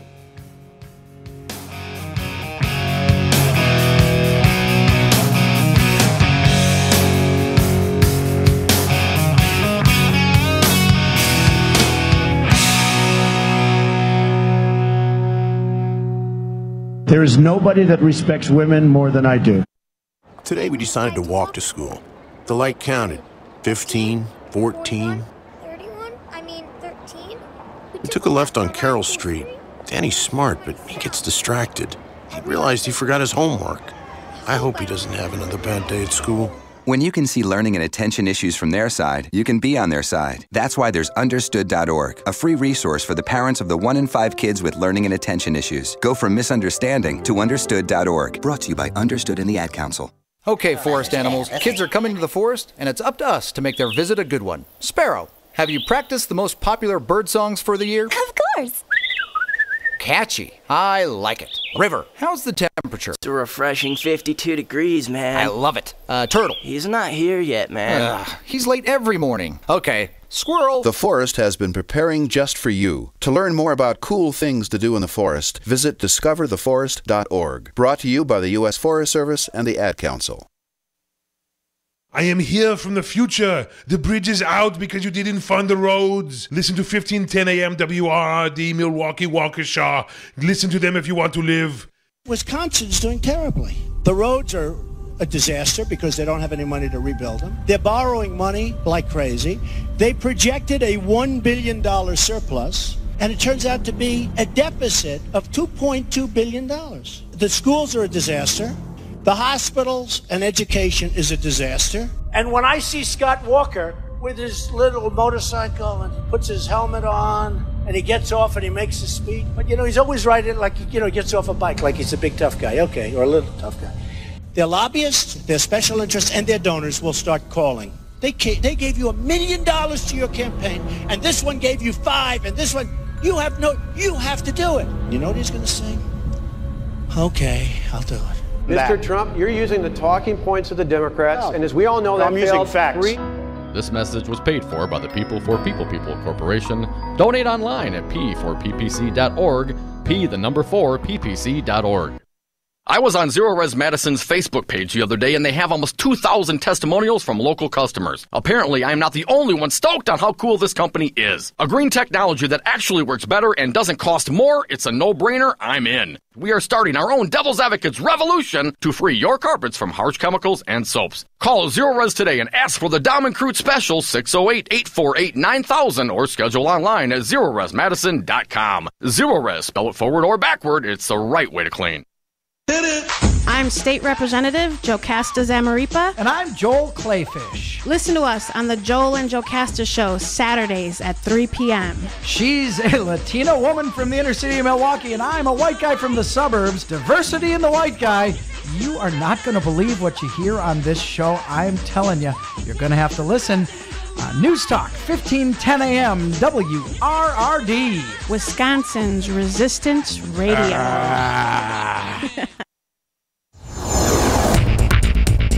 Good afternoon. It's 3:32 for 1510 a.m. WRRD, Wisconsin's Resistance Radio.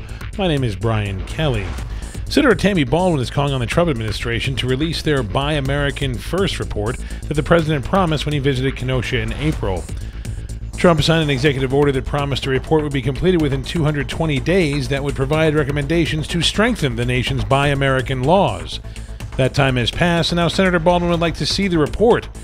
Baldwin sent a letter to the president yesterday calling on his administration to complete the report and make it public. Tonight, clearing skies, lows in the mid-teens. Tomorrow, mostly sunny, highs in the mid-20s. And Friday, mostly cloudy, highs in the mid-20s. Currently, it's 30 degrees and a little bit snowy in Milwaukee. And it's 28 in Waukesha. For 1510 a.m. WRRD, Wisconsin's Resistance Radio, my name is Brian Kelly.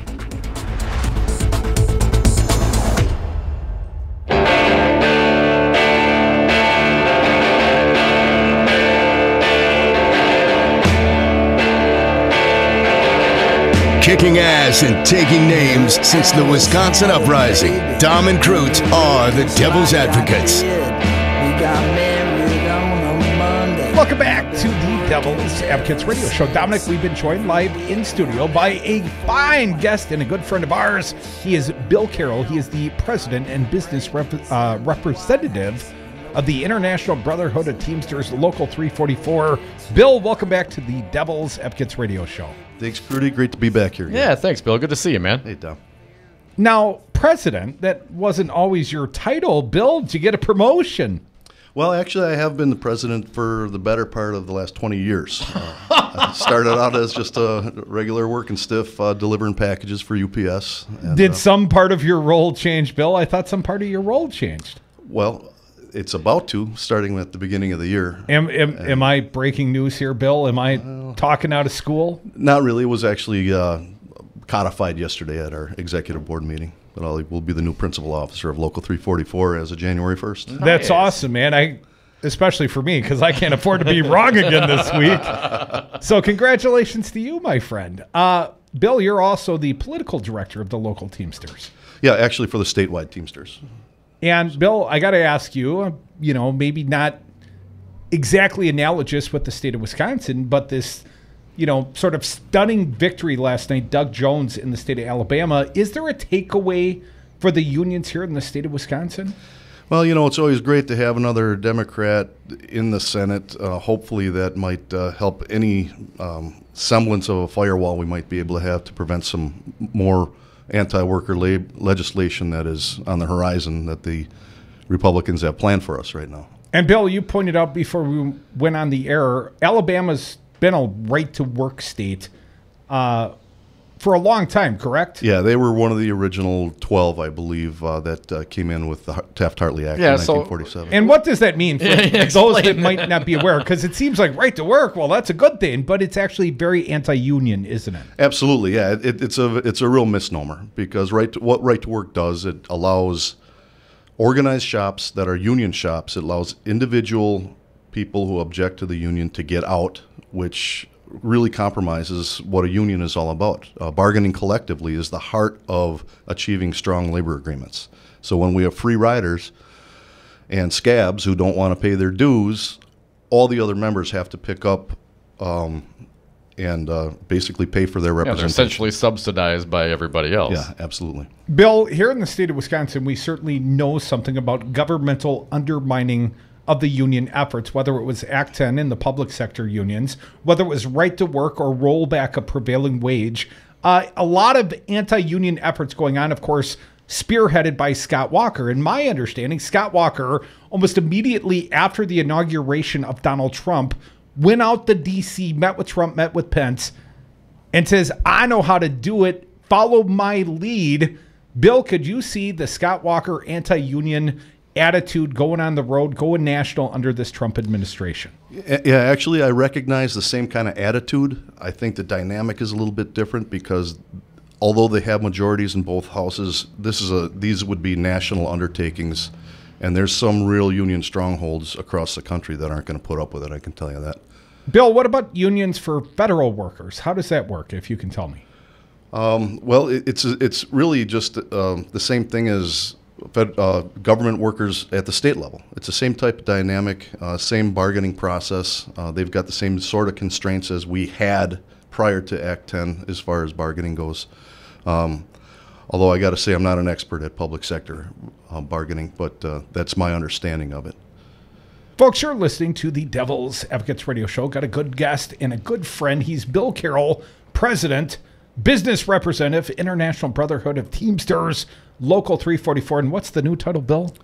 It will be Secretary Treasurer as of January 1st, which is also the principal. When are they adding on Grand Poobah? Well, that may be coming, but there's plenty of hats that I already wear. So. Yeah, Bill, we know you're a hardworking guy, especially on behalf of organized labor. And Scott Walker, as much as any other reason, he didn't go after the unions, I suspect, because of ideological differences. He went after the unions to undermine the power base of the Democratic Party.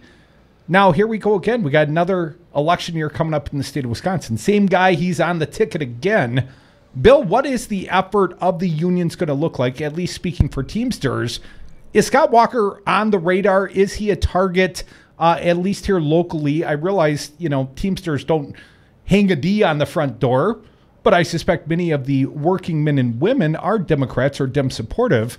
What's the plan for Scott Walker this year?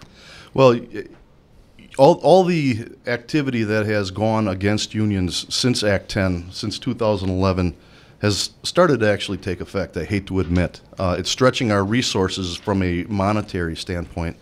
But one of the things is I believe that the Republicans are really going to underestimate organized labor because we still got a lot of boots that can get on the ground. And frankly, they've pissed off a lot of working people. And they're starting to see through it. They're starting to see through it at every level of government, whether it be their so-called tax reform that they're trying to jam through, that's going to negatively impact them. And when they start to see and feel the lack of, or the compromised bargaining power that we have as organized labor at the bargaining table, when they see contracts that aren't what they expected them to be, it's all a culmination of the attacks. And they're starting to get mad about it. We're starting to feel it from our membership. Bill, I've always suspected Scott Walker doesn't give a damn about working men and women. If he did, he'd raise the minimum wage. He wouldn't attack the labor unions and their collective bargaining power. Have we seen a diminishment, to your opinion, Bill, of the working stiff's wage? Is this boiling down to people's kitchen tables?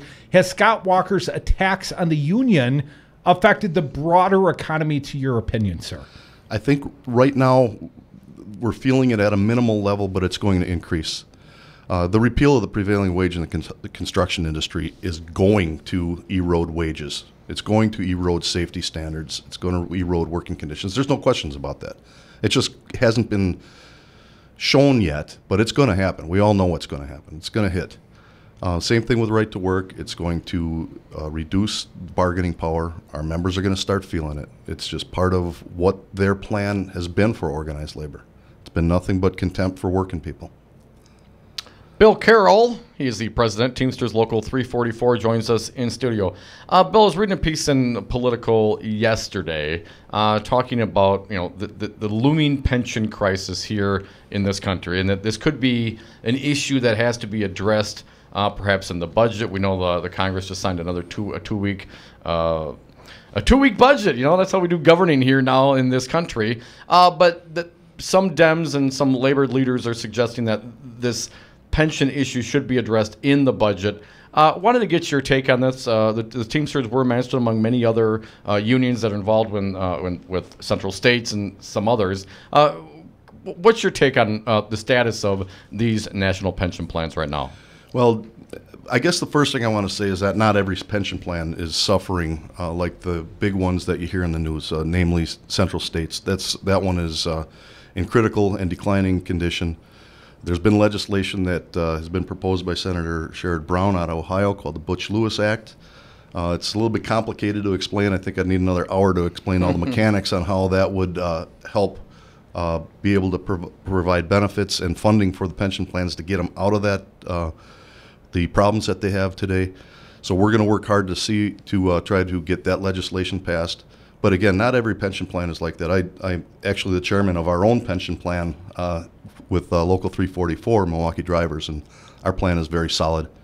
For the plans like Central States, some of these other plans that may not be doing as well, is it simply just that they were expecting a higher return than they ended up getting? I mean, how do we get to the point where now we might be talking about perhaps legislation and taxpayer bailout? Perhaps how do those, in your mind, get to that point?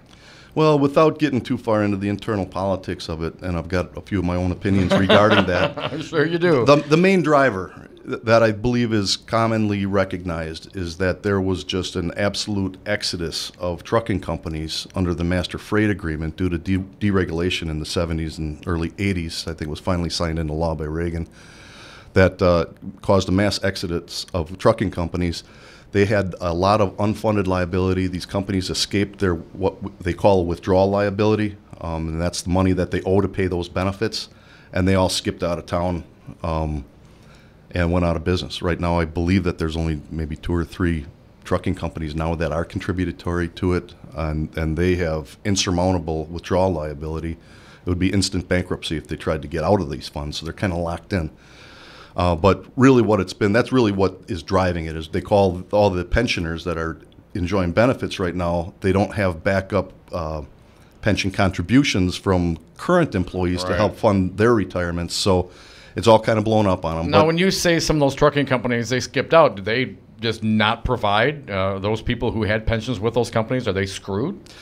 Yeah, well, yeah, and if you look at the capital structure, unfortunately, pension obligations are not very high in the capital structure. Of course, the banks get their money first, and then it just goes down the list to all the debtors. And pension funds are basically considered unsecured obligations, and they're low on the capital structure. So most So of if a company goes bankrupt, they're one of the last ones. If there's any shekels Anything left over, right. then the pension fund right. gets in. The pension funds get it, and then after that, the workers get it. Of course, the workers never get anything out of a bankruptcy. So that's how they do it. Bill, let's talk a little bit more about our governor, Scotty Wanker, as I like to call him. Divide and conquer.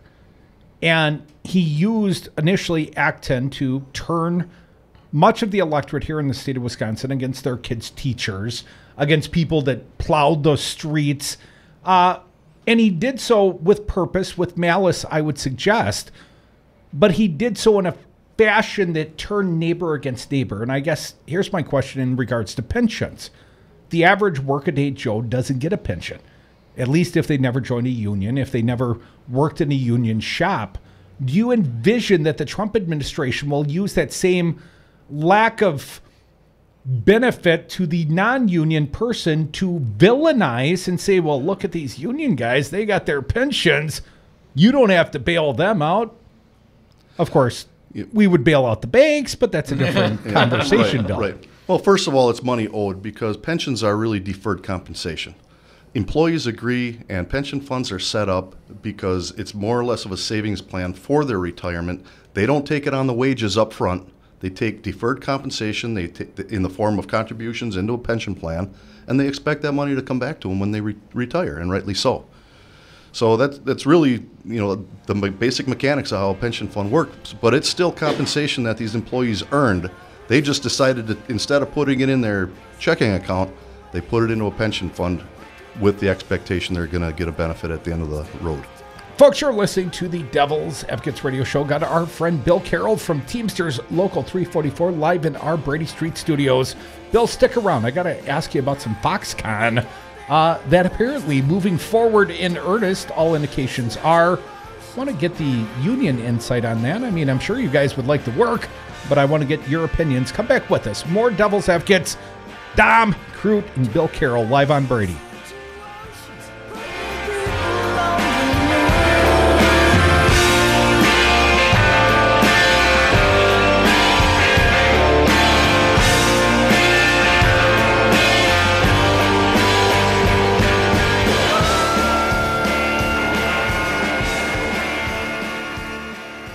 Probably wouldn't be here if it weren't for the American worker. When you need an attorney, trust the voice of experience, the only choice, Lawton and Cates. I needed an attorney because I was injured at work. I wanted to find a reputable attorney. The results that I got with Lawton and Cates were very good. I'm very happy with the way I was treated and the end result that I got. Trust the voice of experience. Call the attorneys at Lawton and Cates, 282-6200, 282-6200. Hey folks, sexy liberal Stephanie Miller here. Most new Wisconsin jobs are in Dane County, it's true. Some of my listeners are relocating to Madison. Many already commute there. When asked where to turn for a trusted real estate team that understands Madison, I say the same thing. Solidarity Realty. They help you through the process and protect your consumer rights. They live their values building community, promoting sustainability and diversity. Find them today at solidarityrealty.com and tell them Stephanie Miller sent you. Adopt US Kids presents Multiple Choice Parenting. Your daughter just had her first breakup. Do you A, put yourself in her shoes? How could he do this to you? And for Sheila, she has split ends. B, console her. Oh, sweetie, this is going to happen a lot. 4, maybe 5 more times before you get married. C, take charge. Got to get this all straightened out. Keep a little talking to, man to man, mano a mano. Hey, Steve! Is now a good time? No? Okay, no problem. Bye. Or D, help her find a new boyfriend. I know a great place to meet boys. The internet. Nice, single boys. Never mind. How about some ice cream? As a parent, there are no perfect answers. But you don't have to be perfect to be a perfect parent. Thousands of teens in foster care will love you just the same. For more information on how you can adopt, visit adoptuskids.org. A public service announcement from the U.S. Department of Health and Human Services, Adopt U.S. Kids, and the Ad Council. Do you own a rental property, or would you like to partner with a rental investment team? Call the pros you can trust at CCL Management. Rental expertise second to none, a general contractor on staff to direct repairs and improvements, and real estate brokerage services tailored to the small investor. If you're ready to invest in rental property or just need professionals to manage your real estate portfolio, call us, CCL Management, at 608-833-0009 or visit us on the web at cclmanagement.com.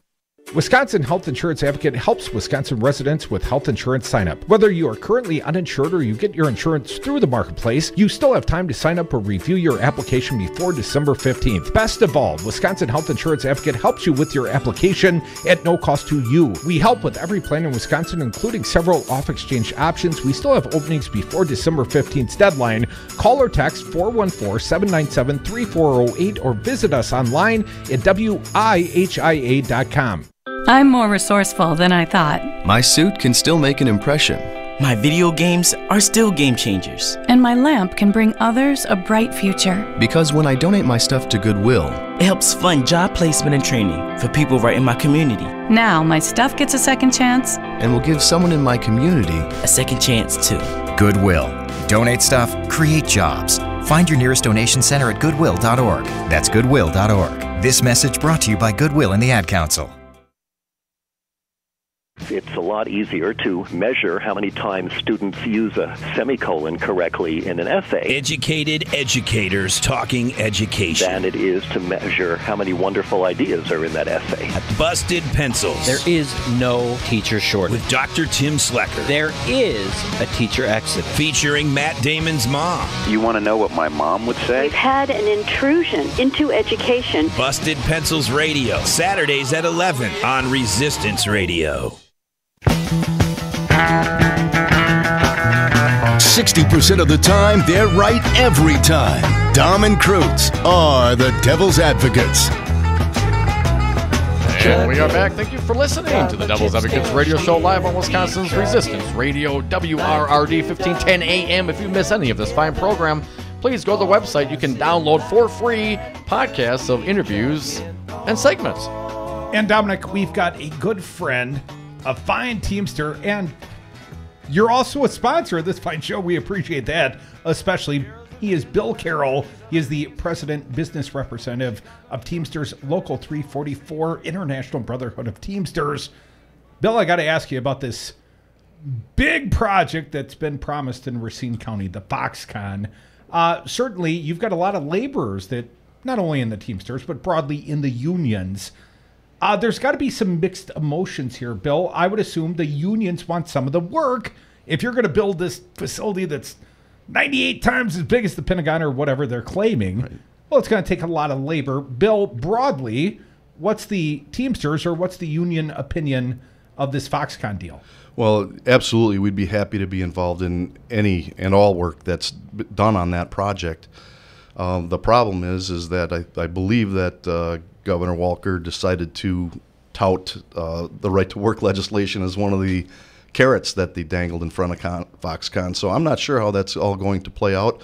It's a private enterprise, so they are, there could be project labor agreements negotiated. I don't know how that's all going to look at the end of the day. I'm hoping that the trades are trying to get involved and trying to be part of that process so they can be as built as heavily unionized as possible. Bill, if they build a $9 billion with a B, $9 billion facility, well, that's a lot of labor. That's a lot of materials.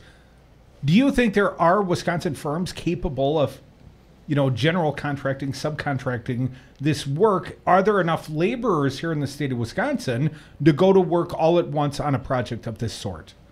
Well, if you look at where that plant is being built, it's not just going to be Wisconsin, obviously. There's going to be many workers who have a lot easier way to get to that area coming up from the south. It's real sad because in the beginning of Walker's term, he decided to end the subsidies for high-speed rail, which would have really helped access for other citizens of the state of Wisconsin to get down to the Kenosha area and provide their labor to help build that building. Well, not only that, he also dumped the regional transit authorities. Bill, now his bright idea talking about the Wankinator is he's going to, put billboards on the side of trains in Illinois to try and attract millennials to the state of Wisconsin to come and stay and work with the low cost of living. A, do you see some folly in this thought process? And B, I thought they were supposed to be Wisconsin workers at this Foxconn plant. Why are we already recruiting Flatlanders, Bill?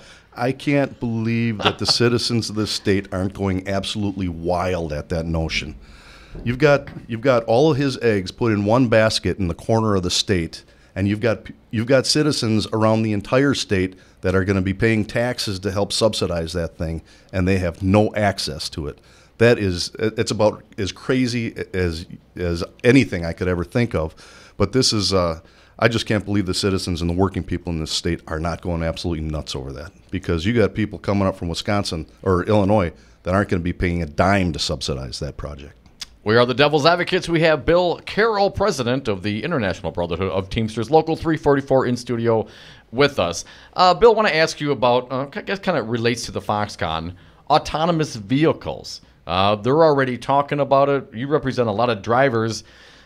What do you think is going to happen here in the short one with Foxconn? Do you think there's resources to build autonomous lanes specifically for that corporation? And longer term, how do you see the trucking industry getting impacted? I know it's probably a longer conversation, but how do you see the technology moving with GPS-guided vehicles, autonomous vehicles, et cetera? How do you think that's going to affect the working folks in your unions? Well, I think there's a concern right now. Obviously, it's not an immediate concern because the technology is not there.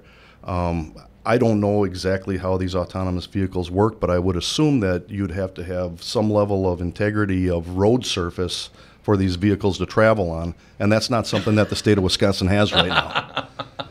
So not at least not an immediate concern, you don't think? Not staring us in the eyeballs right now. Bill, if you are not willing to invest in the infrastructure of the state, and I don't mean privatizing the roads and hoping to get some toll roads, we got a little too much Illinois going on now.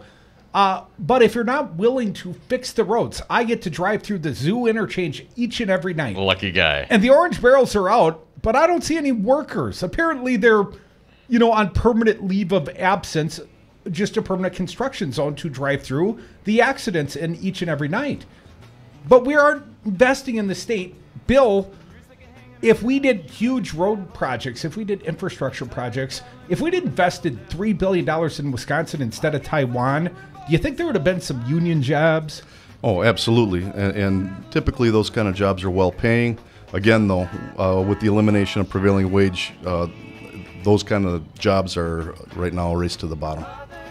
Bill Carroll, our friend, a fine sponsor and a good Teamster, International Brother of Teamsters, Local 344 president and business representative. Thanks for joining us here on Brady. What, no beer? My pleasure. Next Bill, time, you left beer for 2 trips last time. Appreciate you doing so. Right. Come back with us. The Happy Hour begins on Brady Street right about now. I'm going home. Whoa, whoa, baby, back where I belong. Back home, sit down and patch my bones and get back trucking. Home, home, home, home.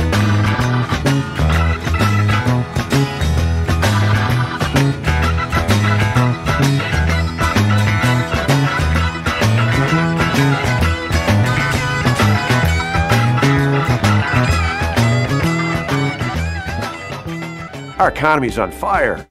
Scotty's on fire! Oh my God, we're burning alive! When Wisconsin Republican Brad Schimmel, I don't have a lot of expertise. decided to run for Wisconsin Attorney General, I don't even know my own website address. even some conservatives questioned his ability. You can always say no to a request for an interview, and I kind of wish Mr. Schimmel had said no. I don't think he was ready for that. Schimmel claims to be all about law and order. You start with the default position that yes, you will enforce the laws. Apparently, even if that means enforcing a 1960s-style ban on interracial marriage. It might be distasteful to me, but I've got to stay consistent with that as the state's lawyer. It's not my job to pick and choose. Wisconsin deserves a competent attorney general. We've got to go. Yes, Brad Schimmel, you do gotta go. This message was paid for by the People for People Corporation. Donate online at p4ppc.org, p4ppc.org. Hi, this is Brad Saug, owner of Zero Res Madison Carpet Cleaning. Zero Res is the best new technology in carpet cleaning. We have a patented process using empowered water, a high-tech process in which we force the water to act like soap. It doesn't want to stay in that state. It's jacked up and it's angry and it wants to hit the dirt and then it neutralizes. When we're done, all that's left in your carpet is just light moisture. In the end, you get the cleanest, greenest, healthiest carpet cleaning available. Call us at 848-9000. Zero Res. Spell it backward or forward, it's the right way to clean. This is Mario Andretti. You know me as a race car driver, but I'm also a Meals on Wheels volunteer. I've raced against the sport's biggest personalities, but I've never met more vibrant, amazing people than the seniors served by Meals on Wheels. You can make a difference by dropping off a hot meal and saying a quick hello. So, America, let's do lunch. Volunteer your lunch break at americaletsdolunch.org. This message brought to you by Meals on Wheels America and the Ad Council. You are listening to Wisconsin's Resistance Radio, WRRD, 1510 AM, Waukesha, Milwaukee. Pass it now. Period of calm. I'm Michael Toscano. GOP leaders in the House and Senate say they've hammered out enough differences in their two tax cut bills to push through to final votes. President Trump urging quick action as Senate Republicans are about to lose a crucial yes vote after yesterday's Democratic win in Alabama. If Congress sends me a bill before Christmas, the IRS, this is just out, this is breaking news, has just confirmed that Americans will see lower taxes and bigger paychecks beginning in February. Just 2 short months from now. Alabama's new Democratic senator says he's hard at work preparing to go to Washington. Doug Jones saying in Birmingham there's a message in his victory. When the people of Alabama elect a senator who runs on a platform of trying to find common ground and reaching across aisles, I think that's a message that both political parties should take heed. Jones said he never did get a call from Republican Roy Moore, who has not conceded despite an almost 2-point loss. But Jones says he did get a gracious call from President Trump. Minnesota's Democratic Lieutenant Governor Tina Smith has been appointed to replace Senator Al Franken, who says he's resigning sometime. Smith says she'll run for the rest of the term in a special election next November. The State Department and the White House are walking back Secretary of State Rex Tillerson's comments yesterday that the U.S. is willing to talk with North Korea without preconditions. State Department spokesperson Heather Nauert. We remain open to dialogue when North Korea is willing to conduct a credible dialogue on the peaceful denuclearization of the Korean Peninsula. Nauert says there first has to be what she calls a period of calm in which Pyongyang suspends nuclear weapons testing. The Ohio State Senate today passed a bill making it a crime for a doctor to perform an abortion based on a diagnosis of Down syndrome and have sent it to the governor. The Fed today hiked short-term interest rates. I'm Michael Toscano. Have a drink at Regano's Roman Coin. This neighborhood corner tavern is as classic as the street it occupies. Family owned and operated since 1966, Regano's Roman Coin is located in a former Pabst Tide House on historic Brady Street, serving an array of craft beers with a focus on Wisconsin breweries. Also, weekly drink specials, trivia on Wednesdays, seasonal sporting events, parties hosted for all occasions, and pet friendly. Open 11 a.m. Tuesday through Friday, 10 a.m. Saturday and Sunday, closed on Monday. Regano's Roman Coin, Milwaukee's pet friendly, cash only order and classic corner tavern. Grass-fed, locally raised. Tom Perez, chairman of the Democratic National Committee. Hey, great to be with you. And since I spoke last, I went to my first game at Camp Randall. So all right. I was very excited. Well, I feel quite confident that was a victory as my team's undefeated, Tom. Hey, I agree. Our team, you should say. My daughter's there at Madison. Oh, that's right. It was a great day. Happy great Badgers. Day. The Devil's Advocates, weekday afternoons on 1510 AM, Wisconsin's Resistance Radio. Parachutes for the Orion spacecraft are being tested today in the Arizona desert. An Orion mock capsule dropped from a C-17 aircraft flying at about 35,000 feet. NASA also wants to see how astronauts are affected by banging down on land rather than splashing into water. And speaking of parachutes, NFL Commissioner Roger Goodell has his final contract. A spokesman for the NFL says the recently agreed to extension that runs through 2024 will be Goodell's last as commissioner. At the owners' meeting in Irving, Texas, spokesman Joe Lockhart said Goodell views this as his last extension and that it will allow him to deal with important upcoming issues such as a new labor deal, the current one expires in 2021, and renewing TV contracts. It will also help the league find an eventual successor over the next 7 years. The 58-year-old Goodell inked his 5-year extension last week. He's been the commissioner since 2006. I'm John Stolnis. And I'm Michael Toscano. Rich is just a really good guy. The term good egg isn't enough to describe him. He's also certified organic and free range. Rich puts the cap back on everything. The toothpaste, the olive oil, the shampoo, everything. He lets his 10-year-old nephew beat him at virtual tennis, even though he can straight up slay his 10-year-old nephew in virtual tennis. When the toilet paper is running low, Rich replaces the roll on the actual holder, not just on the back of the toilet. Rich is texting and driving. Rich, no. What are you doing, Rich? I was just telling everyone how great you are. Texting and driving makes good people look bad. Visit StopTextStopWrecks.org. A public service announcement brought to you by the National Highway Traffic Safety Administration and the Ad Council. Good afternoon. It is 4:05 for 1510 AM WRRD, Wisconsin's Resistance Radio. My name is Brian Kelly. I have some headlines for you. Senator Tammy Baldwin is calling on the Trump administration to release their Buy American report that the president promised when he visited Kenosha in April. A new study estimates that more than 16,000 voters in Milwaukee and Dane County did not vote last year because of Wisconsin's voter ID law. And the Wisconsin Ethics Commission is pushing back on the Attorney General's John Doe report, saying it contains omissions and inaccuracies. The Bucks have downsized one of the buildings of their entertainment complex, and they are in New Orleans tonight to take on the Pelicans. And Aaron Rodgers is returning to the Packers lineup on Sunday. Today, clearing skies, lows in the mid-teens. Tomorrow, mostly sunny, highs in the mid-20s. Currently, it is 28 degrees in Milwaukee and 28 in Waukesha for 1510 AM. My name is Brian Kelly.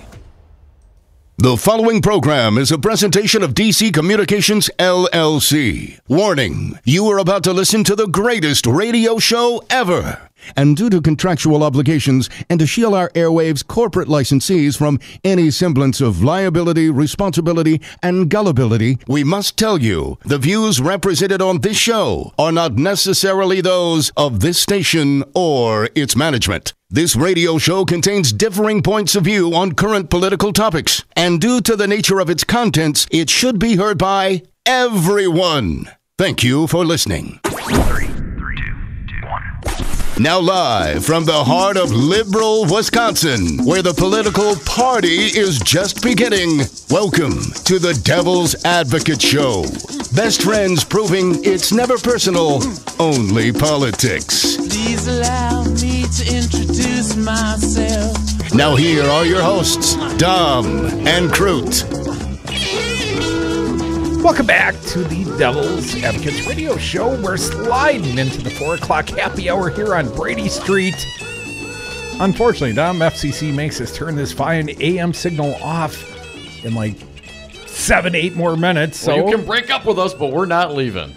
You can find us at newstalk1510am.com. We live stream 24/7 here at WRRD. But Dom, this story's got to make it on the airwaves tonight. This is sort of a head slapping OMG. Our friend Jesse Apoyne at the Cap Times, the Attorney General of the state of Wisconsin. I'm going to paraphrase, and then we'll jump in. The John Doe 2, you know, this big post-mortem on the leak investigation of The Guardian. Of course, no leak investigation of Eric O'Keefe in Wisconsin Club for Growth, going to the Wall Street Journal. No, he's a conservative. He's on their team. And there was no provable criminality, but that didn't mean that Brad Schimmel was going to shut up and just allow the investigation to close. But this headline, Dom, and what it portends, Brad Schimmel, as he's making accusations against everyone and their brother, especially the prosecutors, especially the GAB. I mean, guys like D.A. Chisholm here in Milwaukee, Kevin Kennedy, the former director of the GAB, Francis Schmitz, the Republican prosecutor, the special counsel, if you will, they're all under allegation from this partisan hack, Brad Schimmel. And here's the OMG. Schimmel didn't bother to look at the John Doe 2 Wankinator search warrant. Come on. I shat you not. Let's get into it then. As Ms. Apoyan writes, Wisconsin Department of Justice investigators have no further leads to pursue in their efforts to determine the source of leaked documents gathered during a now-shuttered probe into Governor Scotty Wanker and his allies, Attorney General Brad Schimmel said Wednesday. However, Schimmel added it is possible that new information could be revealed if contempt proceedings are initiated against several people, including former employees of the now-defunct Government Accountability Board, as he has requested. That's possible, Schimmel told reporters at the state capitol Wednesday. We're seeking these contempt proceedings to remedy the problem that we believe there are still some aspects of information gathering that haven't been completely shut down, and we want to make sure that does get completely shut down. So he thinks, what, the investigations are ongoing? Apparently it's still happening. I'm not clear. I read on from Jesse Apoyan's reporting. While investigators sought to determine who leaked the John Doe documents to The Guardian, much political hay has been made since the DOJ report was released over, and here's, actually, I guess these are quotations, Dom, previously unknown and secret investigations into a broad range of Wisconsin Republicans, the report referred to as the John Doe 3. According to the report, more than 500,000 emails and private messages were found on hard drives in the basement of the former GAB in boxes labeled Shane Falk, the name of a former GAB attorney. Also, according to the report, thousands of private emails and instant message conversations from Wisconsin Republicans were held on GAB servers in folders marked opposition research. Ethics Commission Chair David Holbrooks and Vice Chair Katie McCullum disputed that element of the report, arguing the opposition research file was a piece of illegally seized data, not a document created by a GAB employee. Schimmel said the folder's metadata shows it was created by a GAB hard drive on April 10th of 2012. Now, State Senator Leah Vukmir is one of the 35 Republicans whose personal messages, including emails to and from her daughter, that were collected in the file. Vukmir was running for the U.S. Senate, wrote in a column published in the Wall Street Journal that she is considering legal options for the invasion of my personal privacy. Vukmir said she is certain the collection of emails was politically motivated. Schimmel said he certainly has questions about what led to the authorization of collection of Vukmir's and other Republicans' emails, but said he is more concerned with why the emails were retained. He said he is not sure whether DOJ investigators looked at the search warrants that would have allowed the emails to be collected, adding that they didn't look at, quote, every single warrant. You cannot tell me with any sort of certainty, Attorney General of the state of Wisconsin, Brad Schimmel, whether or not you reviewed the probable cause search warrants that you now allege were illegally broken? How would you know if you did not read them, sir? We were investigating the leak, so we did not get into, that's not part of our investigation, Schimmel said. How could it not be? The questions we raise are, why do you have these? Why did you keep them? Why did you store them in folders? Asked whether some of those answers might be contained in a search warrant, Schimmel said, I suppose.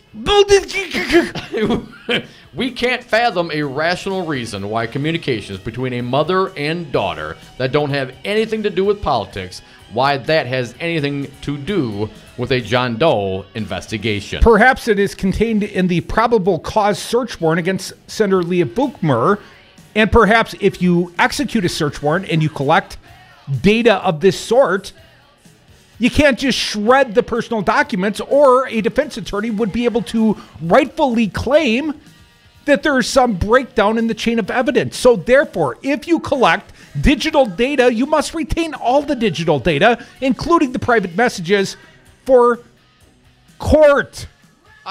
That's the rational reason, Schimmel. He doesn't want to read why that would happen, Crudy, because that would go against the narrative. Again, this is just for him to give some cover to Leah Vukmir and the Republicans coming up in the 2018 election cycle.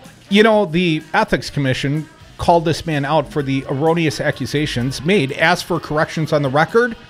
He turned around and said the Ethics Commissioner should recuse himself. Apparently doesn't like the criticism. Let's talk about that next. More Devil's Advocates, more hack partisan Schimmel bashing. When we come back, phone lines open to you, 844-967-2789. So what I told you was true, from a certain point of view. I wish you weren't a liar.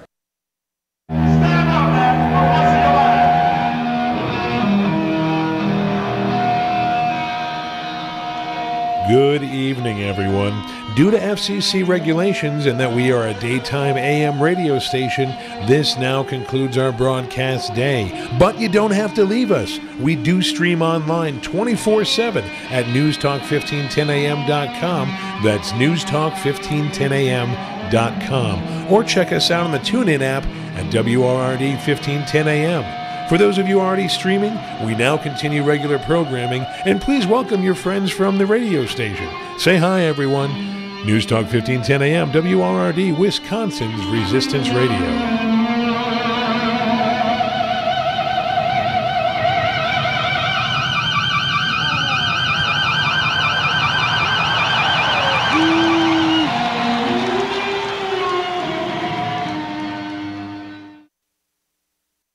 Pete's Fruit Market, a family-owned business serving Milwaukee for more than a generation, now has a brand new second location at the corner of North Avenue and Martin Luther King Drive in Milwaukee's Bronzeville neighborhood. The new store is open from 8 a.m. to 8 p.m. 7 days a week and always features the freshest fruits and vegetables at the lowest prices. In addition to offering the best produce, Pete's Fruit Market is also a full-line grocery store featuring fresh meats and delicious deli items. Pete's Fruit Market, Milwaukee's best produce.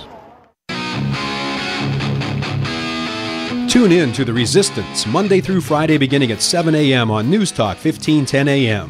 From 7 to 9, it's The Earl Ingram Show. From 9 to 11, take a deep dive into Milwaukee news and Wisconsin politics on 414 Wisconsin with Brian Kelly and Daryl Ingram. The Tom Hartman program is next from 11 to 2. Then from 2 to 5, it's The Devil's Advocates with Dom and Crute. Join The Resistance, News Talk 1510 a.m. WRRD.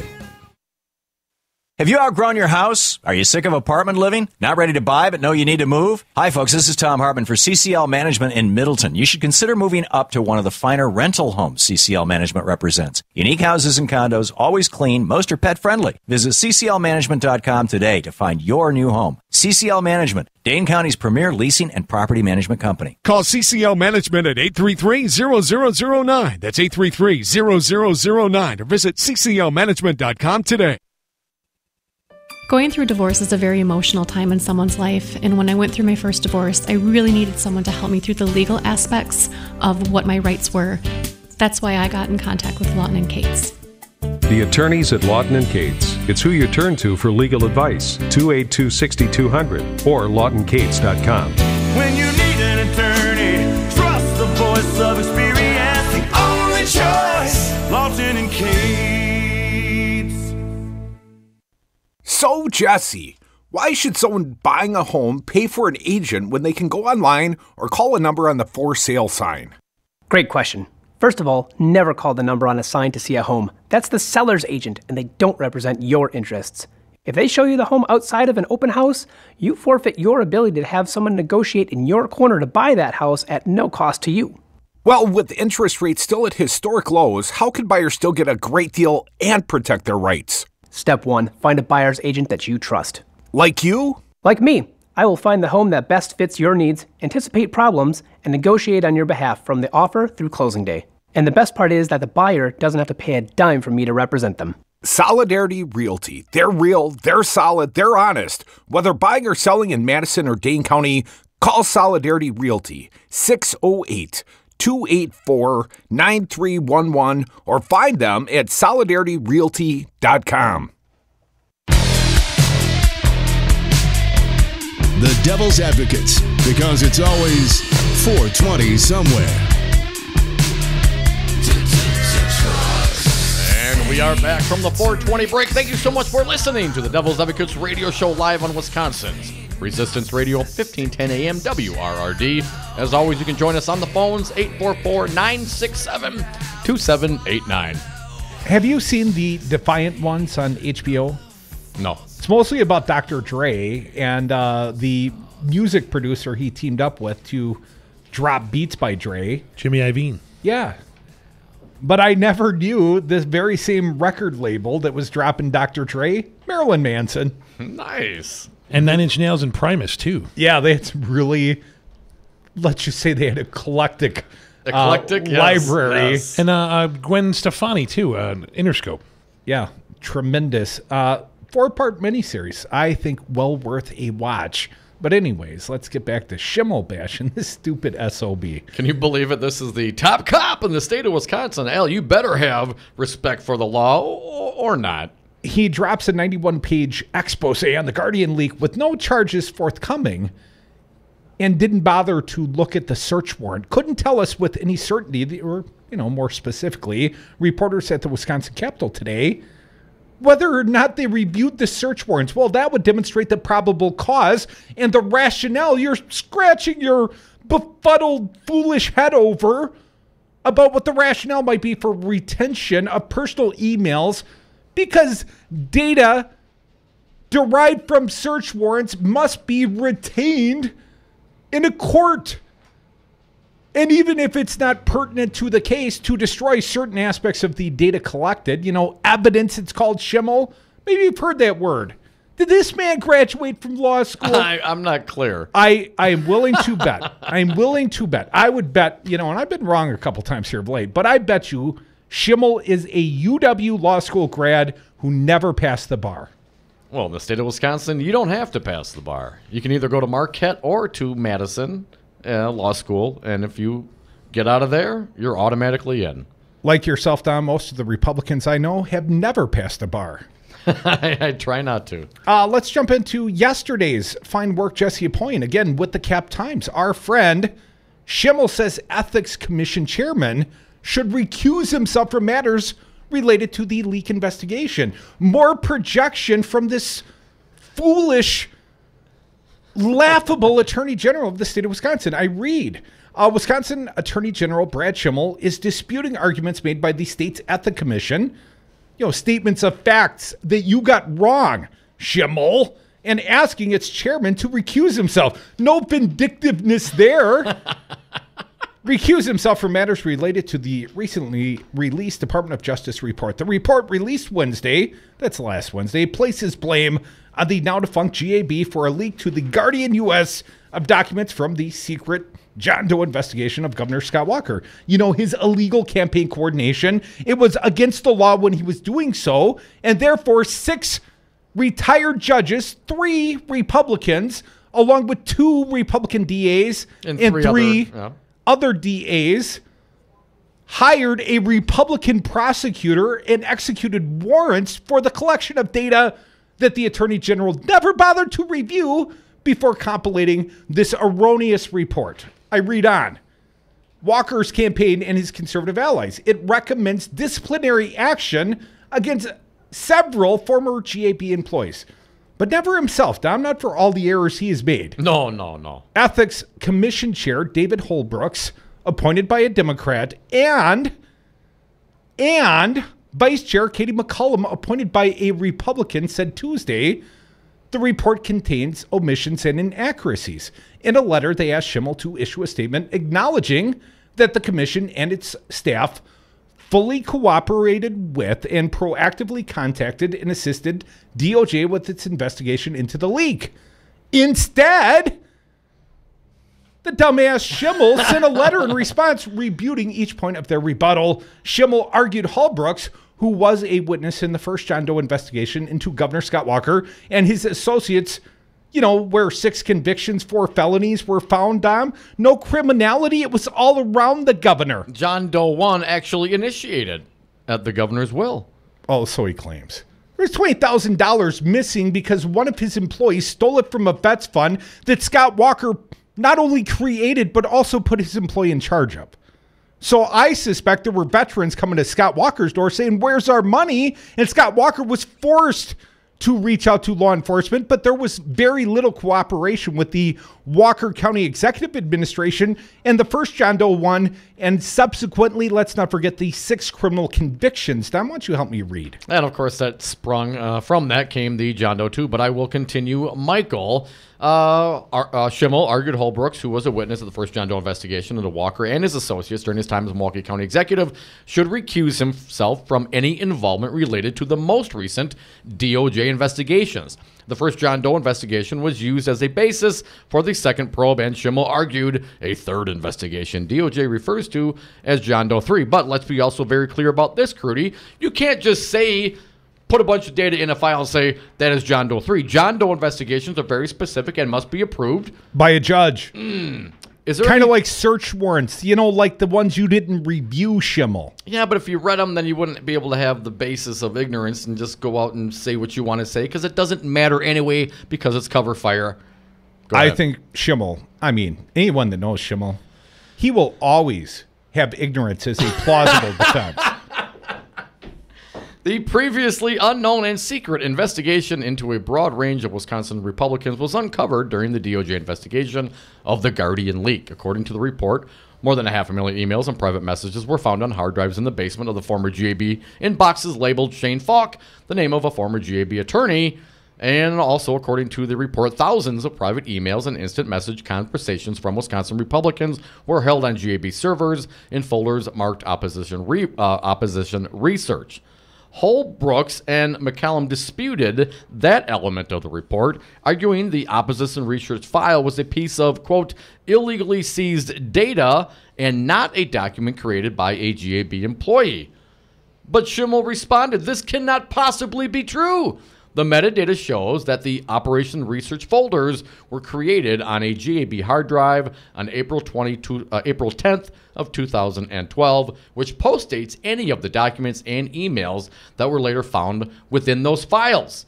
Schimmel said no explanation has been given to us to why the former GAB staff created this folder, placed in it emails from Republicans, and saved it despite the fact that it contained no evidence of criminal conduct, and then placed it in the Ethics Commission basement where it sat between at least June of 2016 and May of 2017. May I suggest a possible rationale? Preservation of digital data that was captured during a probable cause search warrant that you did not review, Brad Schimmel, because even the non-pertinent quote-unquote evidence has to be retained. What is so hard for a supposed attorney of law, the top cop in the state of Wisconsin? Why does he not understand these very simple legal realities? Now, do you think he just doesn't understand? Do you think he's doing this purposefully with a mission, with a purpose, Crudy? Here's what I would say. I don't know what his initial purpose was, but boy, has he effed this up. He has brought the corruption of the governor to the front pages each and every day. We're back talking about the John Doe 2. Let's not forget when Scott Walker was doing it, it was illegal. How do we know that? There's prior precedent. How do we know that? They had to change the law after the fact to reconcile it with the illegal actions of the governor. The Republicans did that in special session. Yes. They came back to do it. That worked overtime, Dom. Here's something, and maybe when we get back from the break. The fictional timeline of Leah Vukmer claiming it was her legislation that would destroy the GAB, and that is the partisan reason, of course, her legislation written in 2015, but these emails... collected from 2012? Yes. Shane Falk left the GAB in 2014. Leah, you didn't want to get rid of the GAB till 2015. So between the Cindy Archer fictions in the federal courts regarding the pre-dawn paramilitary raids and the fictions being spewed by Senator Leah Vukmer, and of course Brad Schimmel, didn't even bother to look at the search warrant. He gets bipartisan letters written from the Ethics Commission and says the Democrat needs to recuse. Why didn't Prosser recuse? Why didn't Gableman recuse? Crudy, here's the question. We got to figure this out. Where did the folders marked opposition research come from? According to Schimmel, the metadata says it was made on a GAB server, but for some reason, the committees say that that's not the case. I can report to you accurately, unlike what Schimmel does.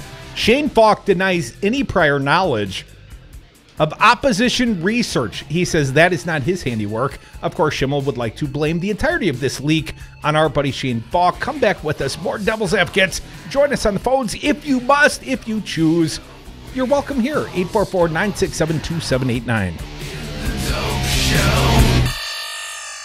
How many assholes we got on this ship anyhow? You know, I'm an Eagle Scout. I knew it. I'm surrounded by assholes. I'm probably okay to have one more drink before I drive home. I'm probably okay. I open the window to stay alert. Probably okay. I just popped some gum in my mouth. Step out of the car, please. I probably made a mistake.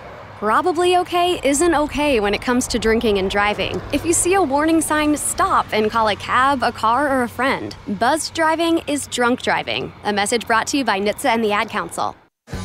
If you're a single man under the age of 35, you'd probably like to know what the ladies are looking for on an online dating site.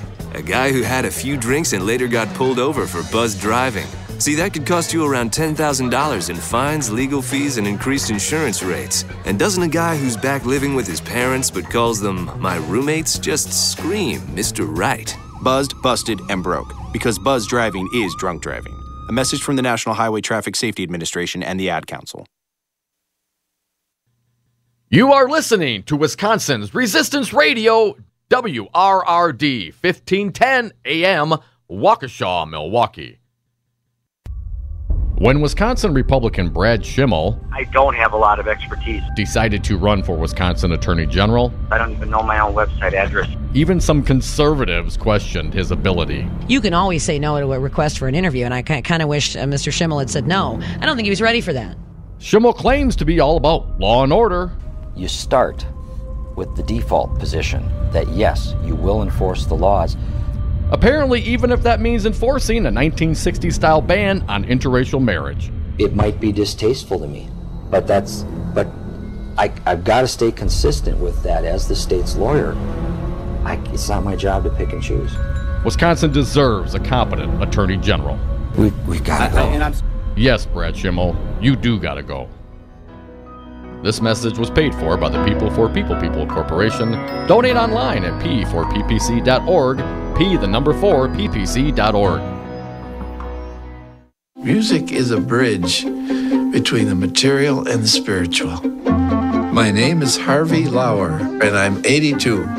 As a blind person, you have to be aware that nobody can tell you what you can or can't do. You really have to try things. My folks got me a little radio in 1940, and that was the best Christmas present I ever got. When I was 11 years old is when I started to play music, play the piano, and then the accordion, and then the cello.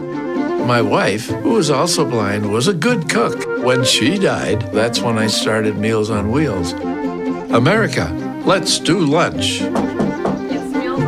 1 in 6 seniors faces the threat of hunger, and millions more live in isolation. Drop off a hot meal and say a quick hello. Volunteer for Meals on Wheels by donating your lunch break at americaletsdolunch.org. This message brought to you by Meals on Wheels America and the Ad Council. Me, a cat, moving in with a new human. It took a little getting used to. She has these weird games she likes to play, like this giant feather. She sticks it in my face. I swat it away. She sticks it in my face. I swat it away. It's almost like she thinks I enjoy it. But seeing how much fun she gets out of it, well, I guess it makes it all worth it. Humans. A person is the best thing to happen to a shelter pet. Be that person. Adopt. Brought to you by the Ad Council and the ShelterPetProject.org. So I'm a cat, and I just moved in with this new human, and she's got this little toy she's always playing with, all day long. Tap, tap, tap, tap, bloop, bloop. She can't put it down. There it is. Oh, and get this. She even talks to it. Last week, she asked it for Chinese, and guess what? Egg rolls showed up. Like magic. Humans have cool toys. A person is the best thing to happen to a shelter pet. Be that person. Adopt. Brought to you by the Ad Council and the ShelterPetProject.org.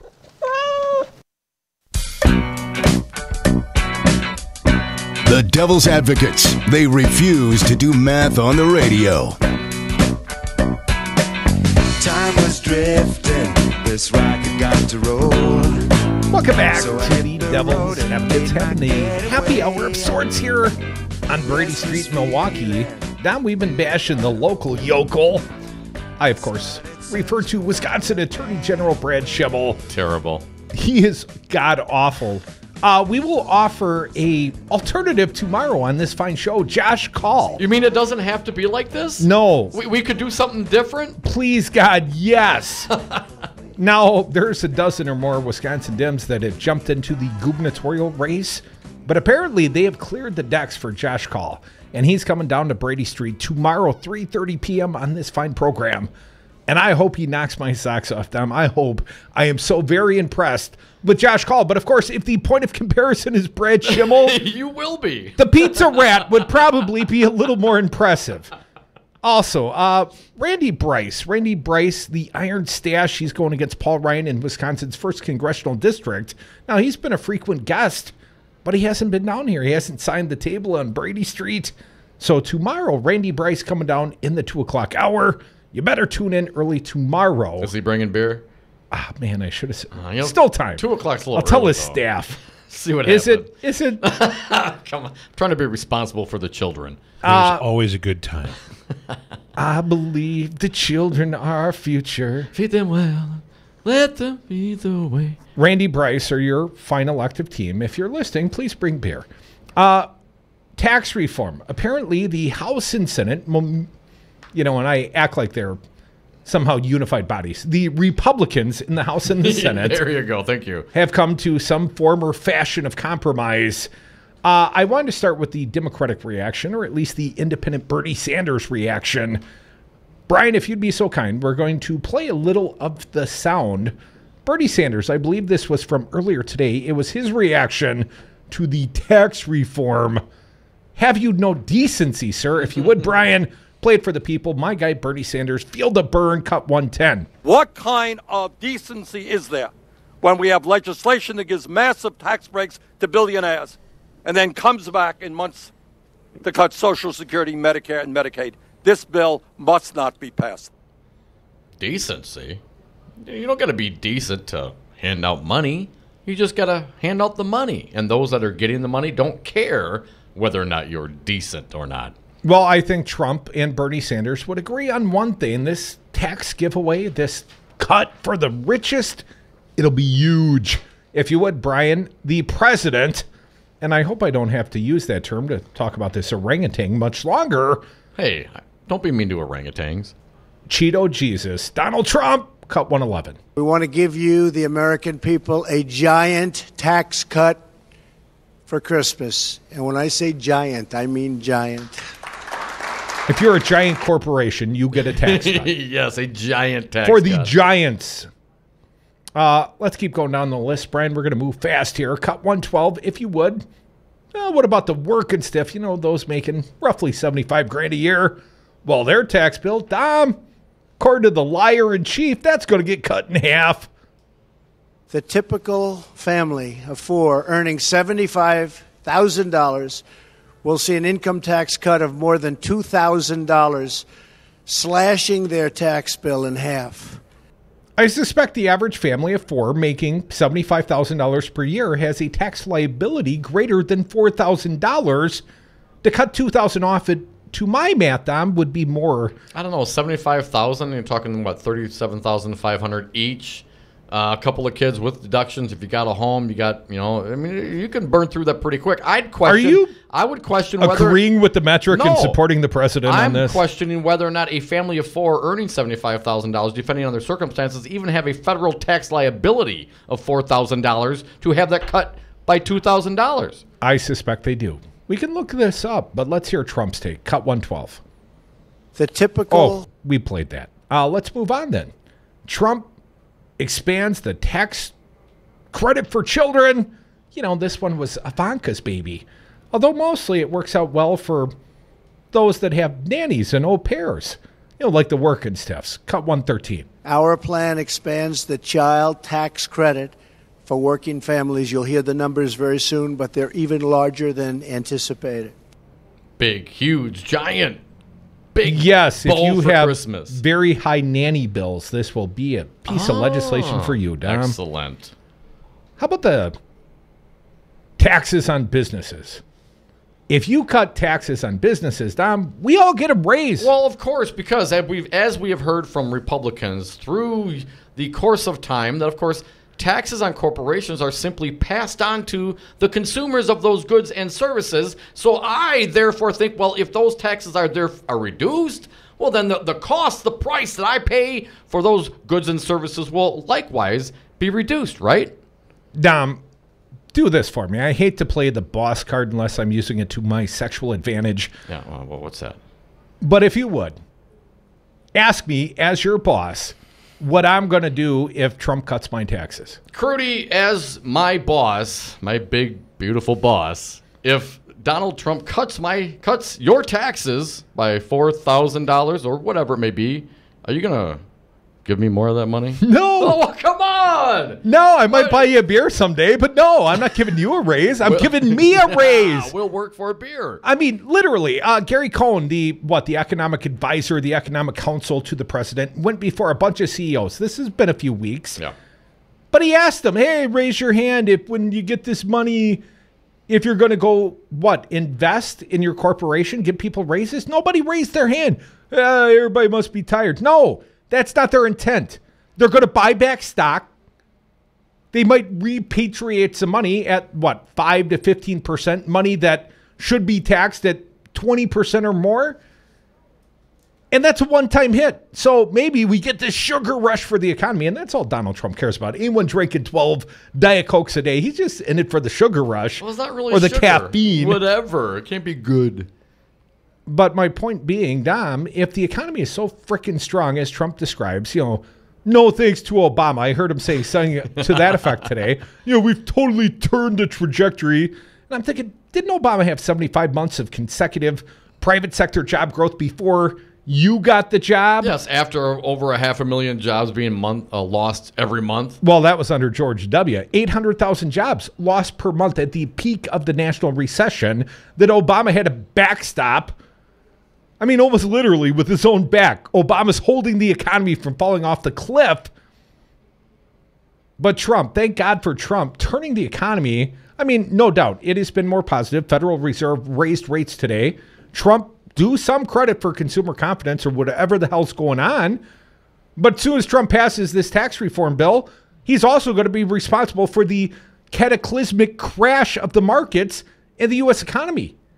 As soon as Trump passes the tax bill, the Republicans will vote to impeach him. You think they will? Do you think he'll what good does Trump declare do victory and move on anymore? What good does the president do the Republican, the GOP establishment, those anymore? What good is he? He's nothing but a electoral albatross. I mean, their approval ratings, though, Congress in general and Republicans specifically, I mean, Trump's got awfully low and they're worse. Trump might be they might be looking up at Trump, talking about Paul Ryan and Mitch McConnell. And yet they persist. Crudy, not only are you going to pay me more after the tax cut. When you say that about Republican leaders, I almost shot a drink through my nose. Don't do that again. Trump, it's not just the increase in pay that you're going to give to me. It's going to create all sorts of new jobs Crudy's going to be hiring. Let's play the next one, please, Brian.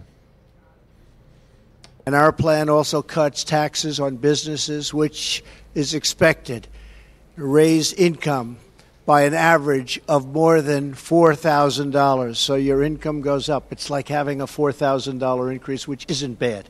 It's like trickle down, right? I can't wait for after it trickles down, it's going to trickle down again. That's his theory. I've already made it very clear as your boss, you ain't getting no raise. You obviously didn't hear the president, Crudy.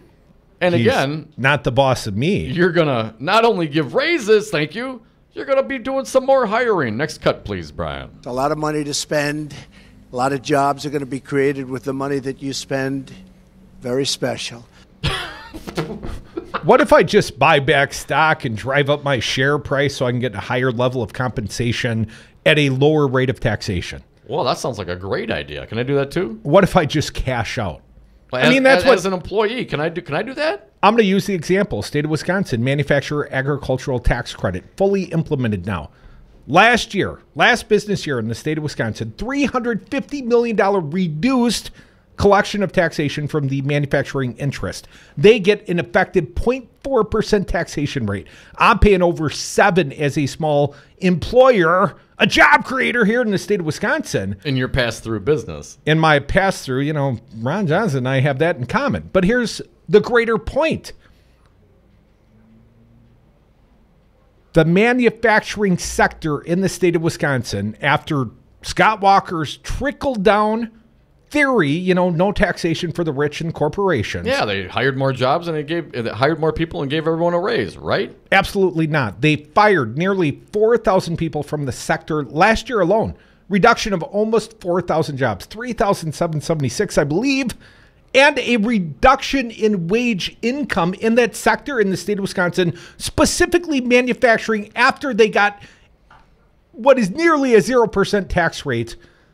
They cut $400 million per year from annual wage. Yeah, but that was just here in Wisconsin. It's going to be different when they do it on the national level. Like it was in Kansas? Dom, if the Republicans could bring me any example of when their policies ever worked. I mean, hell, do you see the Treasury Department finally rolled out their comprehensive report? It was shorter than Scott Walker's first-term jobs plan. It was less than a page. Their comprehensive look at the...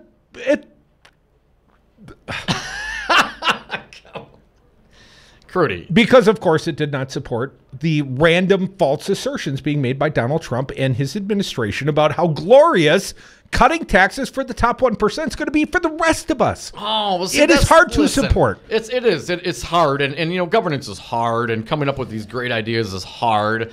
And if they get the tax rates lowered on a permanent basis, and if all this, or the majority of this money goes to the 1%, and maybe the middle class doesn't get exactly what they wanted, well, it's close enough. It's close enough because it's cover, Crudy. They just gonna pay off their donors. You remember All in the Family, Archie Bunker? Yeah. We could use a man like Calvin Coolidge again. Yeah. Last time we had tax cuts like this, 1928, I believe. Tax cuts for the rich. I'm unclear. I hear.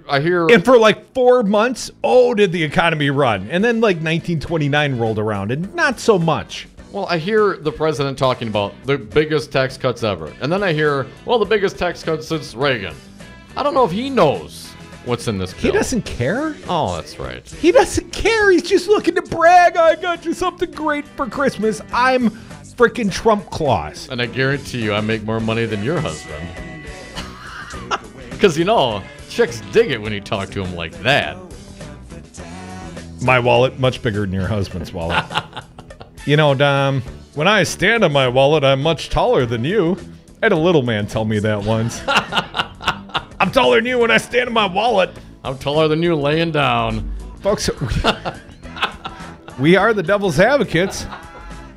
That's not a visual any of us wanted, really. Come back with us. Join us on the phones. Any impressions you would like to add? I see Paul's waiting. Be like Paul. Be a good guy or girl. Call us. Join this frivolity. It's Wednesday afternoon. We're in the happy hour. And the phone lines are open and free to you at 844-967-2789. More Devil's Advocates on Wisconsin's only Resistance Radio, 1510 AM.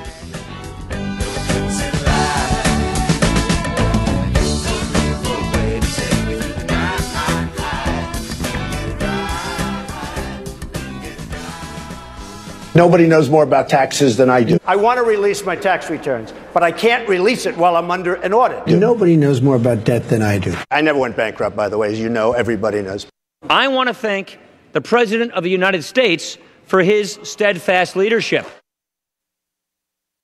I was on Zero Res Madison's Facebook page the other day, and they have almost 2,000 testimonials from local customers. Apparently, I am not the only one stoked on how cool this company is. A green technology that actually works better and doesn't cost more, it's a no-brainer, I'm in. We are starting our own Devil's Advocates revolution to free your carpets from harsh chemicals and soaps. Call Zero Res today and ask for the Dom and Crute special 608-848-9000 or schedule online at ZeroResMadison.com. Zero Res, spell it forward or backward, it's the right way to clean.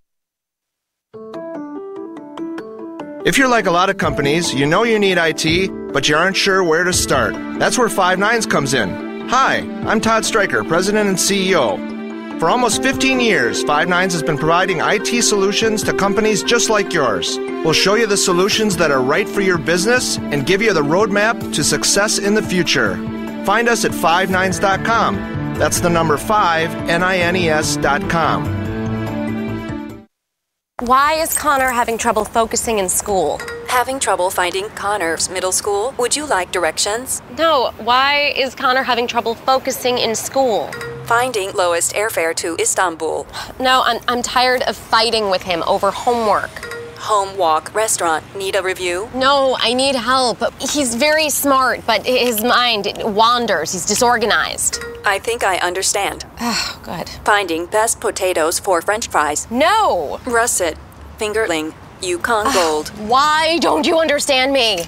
Sorry, I was trying to show how Connor feels every day. Frustrating, isn't it? Redirecting to understood.org. For the 1 in 5 kids with learning and attention issues, this is what life can feel like. Explore understood.org, a free online resource about learning and attention issues, designed to help your child thrive in school and in life. Understood.org, because understanding is everything. Brought to you by understood.org and the Ad Council. Do you own a rental property, or would you like to partner with a rental investment team? Call the pros you can trust at CCL Management. Rental expertise second to none, a general contractor on staff to direct repairs and improvements, and real estate brokerage services tailored to the small investor. If you're ready to invest in rental property, or just need professionals to manage your real estate portfolio, call us, CCL Management, at 608-833-0009, or visit us on the web at cclmanagement.com. Wisconsin Health Insurance Advocate helps Wisconsin residents with health insurance sign-up. Whether you are currently uninsured or you get your insurance through the marketplace, you still have time to sign up or review your application before December 15th. Best of all, Wisconsin Health Insurance Advocate helps you with your application at no cost to you. We help with every plan in Wisconsin, including several off-exchange options. We still have openings before December 15th's deadline. Call or text 414-797-3408 or visit us online at wihia.com. You concerned about speaking up at work? Do you feel like you have no say in your day-to-day work routine? Join Teamsters Local 344. Call 414-258-4545. Get a seat at the table. Join your brothers and sisters in negotiating for better wages, hours, and working conditions, and be part of the most powerful union in North America. Teamsters Local 344 covers sales and service throughout Southeast Wisconsin and package and airlines statewide. Contact Teamsters Local 344 at 414-258-4545 or at local344.org. Hello, my name is Earl Ingram, morning show host on Resistance Radio 1510 AM WRRD at a new time slot, 7 a.m. to 9 a.m. Monday through Friday, Saturdays noon to 3. Join us at 844-967-2789, 844-967-2789. Stream us at newstalk1510am.com. Spread the word. Earl Ingram on Resistance Radio 1510 AM WRRD 7 to 9. I'm back. The Devil's Advocates, the fix for political junkies everywhere.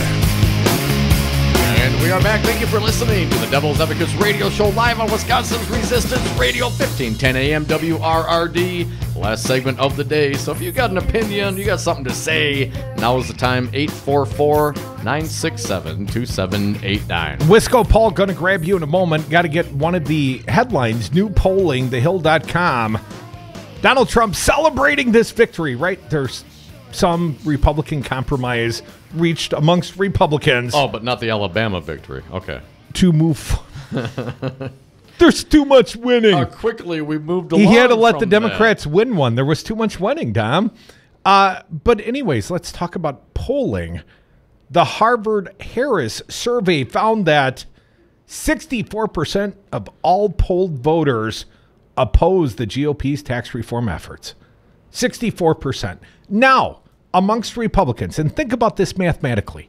Not trying to make you do math on the radio, Dom. No, I'm writing it down. Go ahead. So 64% of all polled. If effectively 2/3 of all voters oppose, nearly, 72% of Republicans support this trickle-down tax cuts for the rich plan. That means this is a narrowing pool of Republicans. What about what about Democrats? Not so much. 89% of Democrats oppose. How about independent-minded thinkers like yourself, Dom? 70% oppose. Now, what do they think about this tax cut bill? Most voters, 34%, believe the bill would raise their taxes. 23% said they don't believe it would impact them. And 11% said they believe it would result in a lower personal tax bill. So 11% are buying the BS, and 64%, nearly 2/3 of Americans, that's almost a supermajority, oppose this bill. Merry Christmas, says Donald Trump. You get the bill anyways. A big, big Christmas. One more cut before we get to Paul. Cut 125, the reform and the deplorables. If you would please, Brian, the last Donald Trump of the day. Because you were a little bit forgotten. We have caught the forgotten people. Somebody else called me and everybody else the deplorables. Have you ever heard that term? Right? We're proud to be the deplorables. Yes, you just supported a child molester for U.S. Senate, Donald Trump. Let's get to the phones. 844-967-2789. Paul Wisco. Paul, you're up. You're it. What do you got for us? Hey, Paul. Hey, afternoon, Devils. The two pedophiles going down on Tuesday night. Thank you, Alabama. That's not a double entendre, is it, Paul? Yeah, I think it is. Hey, on an up note, Rodgers is coming back. Yes. You know what's super duper great about that news? Go ahead. Well, I'm going to that game. I'll be in Charlotte on Sunday. Well, lucky you. I wouldn't mind going down there with you. At least it'll be warm and it won't be snowing. And, yes. Hey, yes, go ahead. On a down note, Schimmel is corrupt. You were 100% correct. And if the DNC watches what happened down in Alabama, black votes count, and as Milwaukee goes, if they use your radio station, so goes the state of Wisconsin. You guys have a great day. Thanks, Paul. Thank you, Paul. Appreciate it, man. I hope, the Democratic Party of the state of Wisconsin, you notice how often they come on this fine radio show of late. Can you recall the last time an official from the Democratic Party of Wisconsin came on the show? Because I have a pretty strong memory. Milwaukee County Robert Hansen. Yeah. That was like 2 months ago, and that's a buddy of ours. That hardly counts. That's not representation of the Democratic Party of Wisconsin. Okay, so what do you got to say about the Democratic Party of the state of Wisconsin? You better get your shat together, and you better consider putting all the good candidates, all the best, everyone, not only here on the Devil's Advocates radio show, not only on Fancy Brian's 414 Wisconsin, but the Earl Ingram show. I'm not saying it's all about speaking to African Americans, but at least we're trying. There is a diversity on our daytime lineup, Monday through Friday, that is not on any righty opponent. And I do see you as the enemy, TMJ ISN. And even on the weekends, man, we let our token Republican on. We got Joel Clayfish. I spoke with Joel today. He's down in Florida. Didn't want to talk about Alabama or Roy Moore today. Oh, shocking. Can't find a whole lot of Republicans that do want to talk about Alabama and Roy Moore today. Well, thank goodness we had Lauren Young with the Doug Jones campaign way back in hour one. Lauren, a fine guest today. Also, our good friend Bill Carroll, president and business rep from the International Brotherhood of Teamsters, Local 344. Thank you, Bill, for joining us on Brady. Coming in studio tomorrow, the alternative to the corrupted Brad Schimmel, Josh Call, he's the Dem, and Randy Bryce, the Iron Stash, he's coming in studio as well. Looking forward to hosting these fine gentlemen. Come back with us on the radio tomorrow when we do another show for your listening pleasure. Devil's Advocates on Wisconsin's only Resistance Radio, 1510 AM. Always streaming live, newstalk1510am.com. If Alabama elects liberal Democrat Doug Jones, all of our progress will be stopped cold. Hey, lady, you call him Dr. Jones. Please, please, it's too much winning. I'm the king of the world!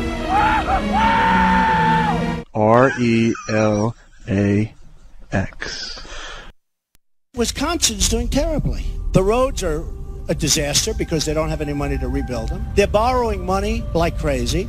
They projected a $1 billion surplus and it turns out to be a deficit of $2.2 billion. The schools are a disaster. The hospitals and education is a disaster. And when I see Scott Walker with his little motorcycle and he puts his helmet on and he gets off and he makes a speech, but he's always right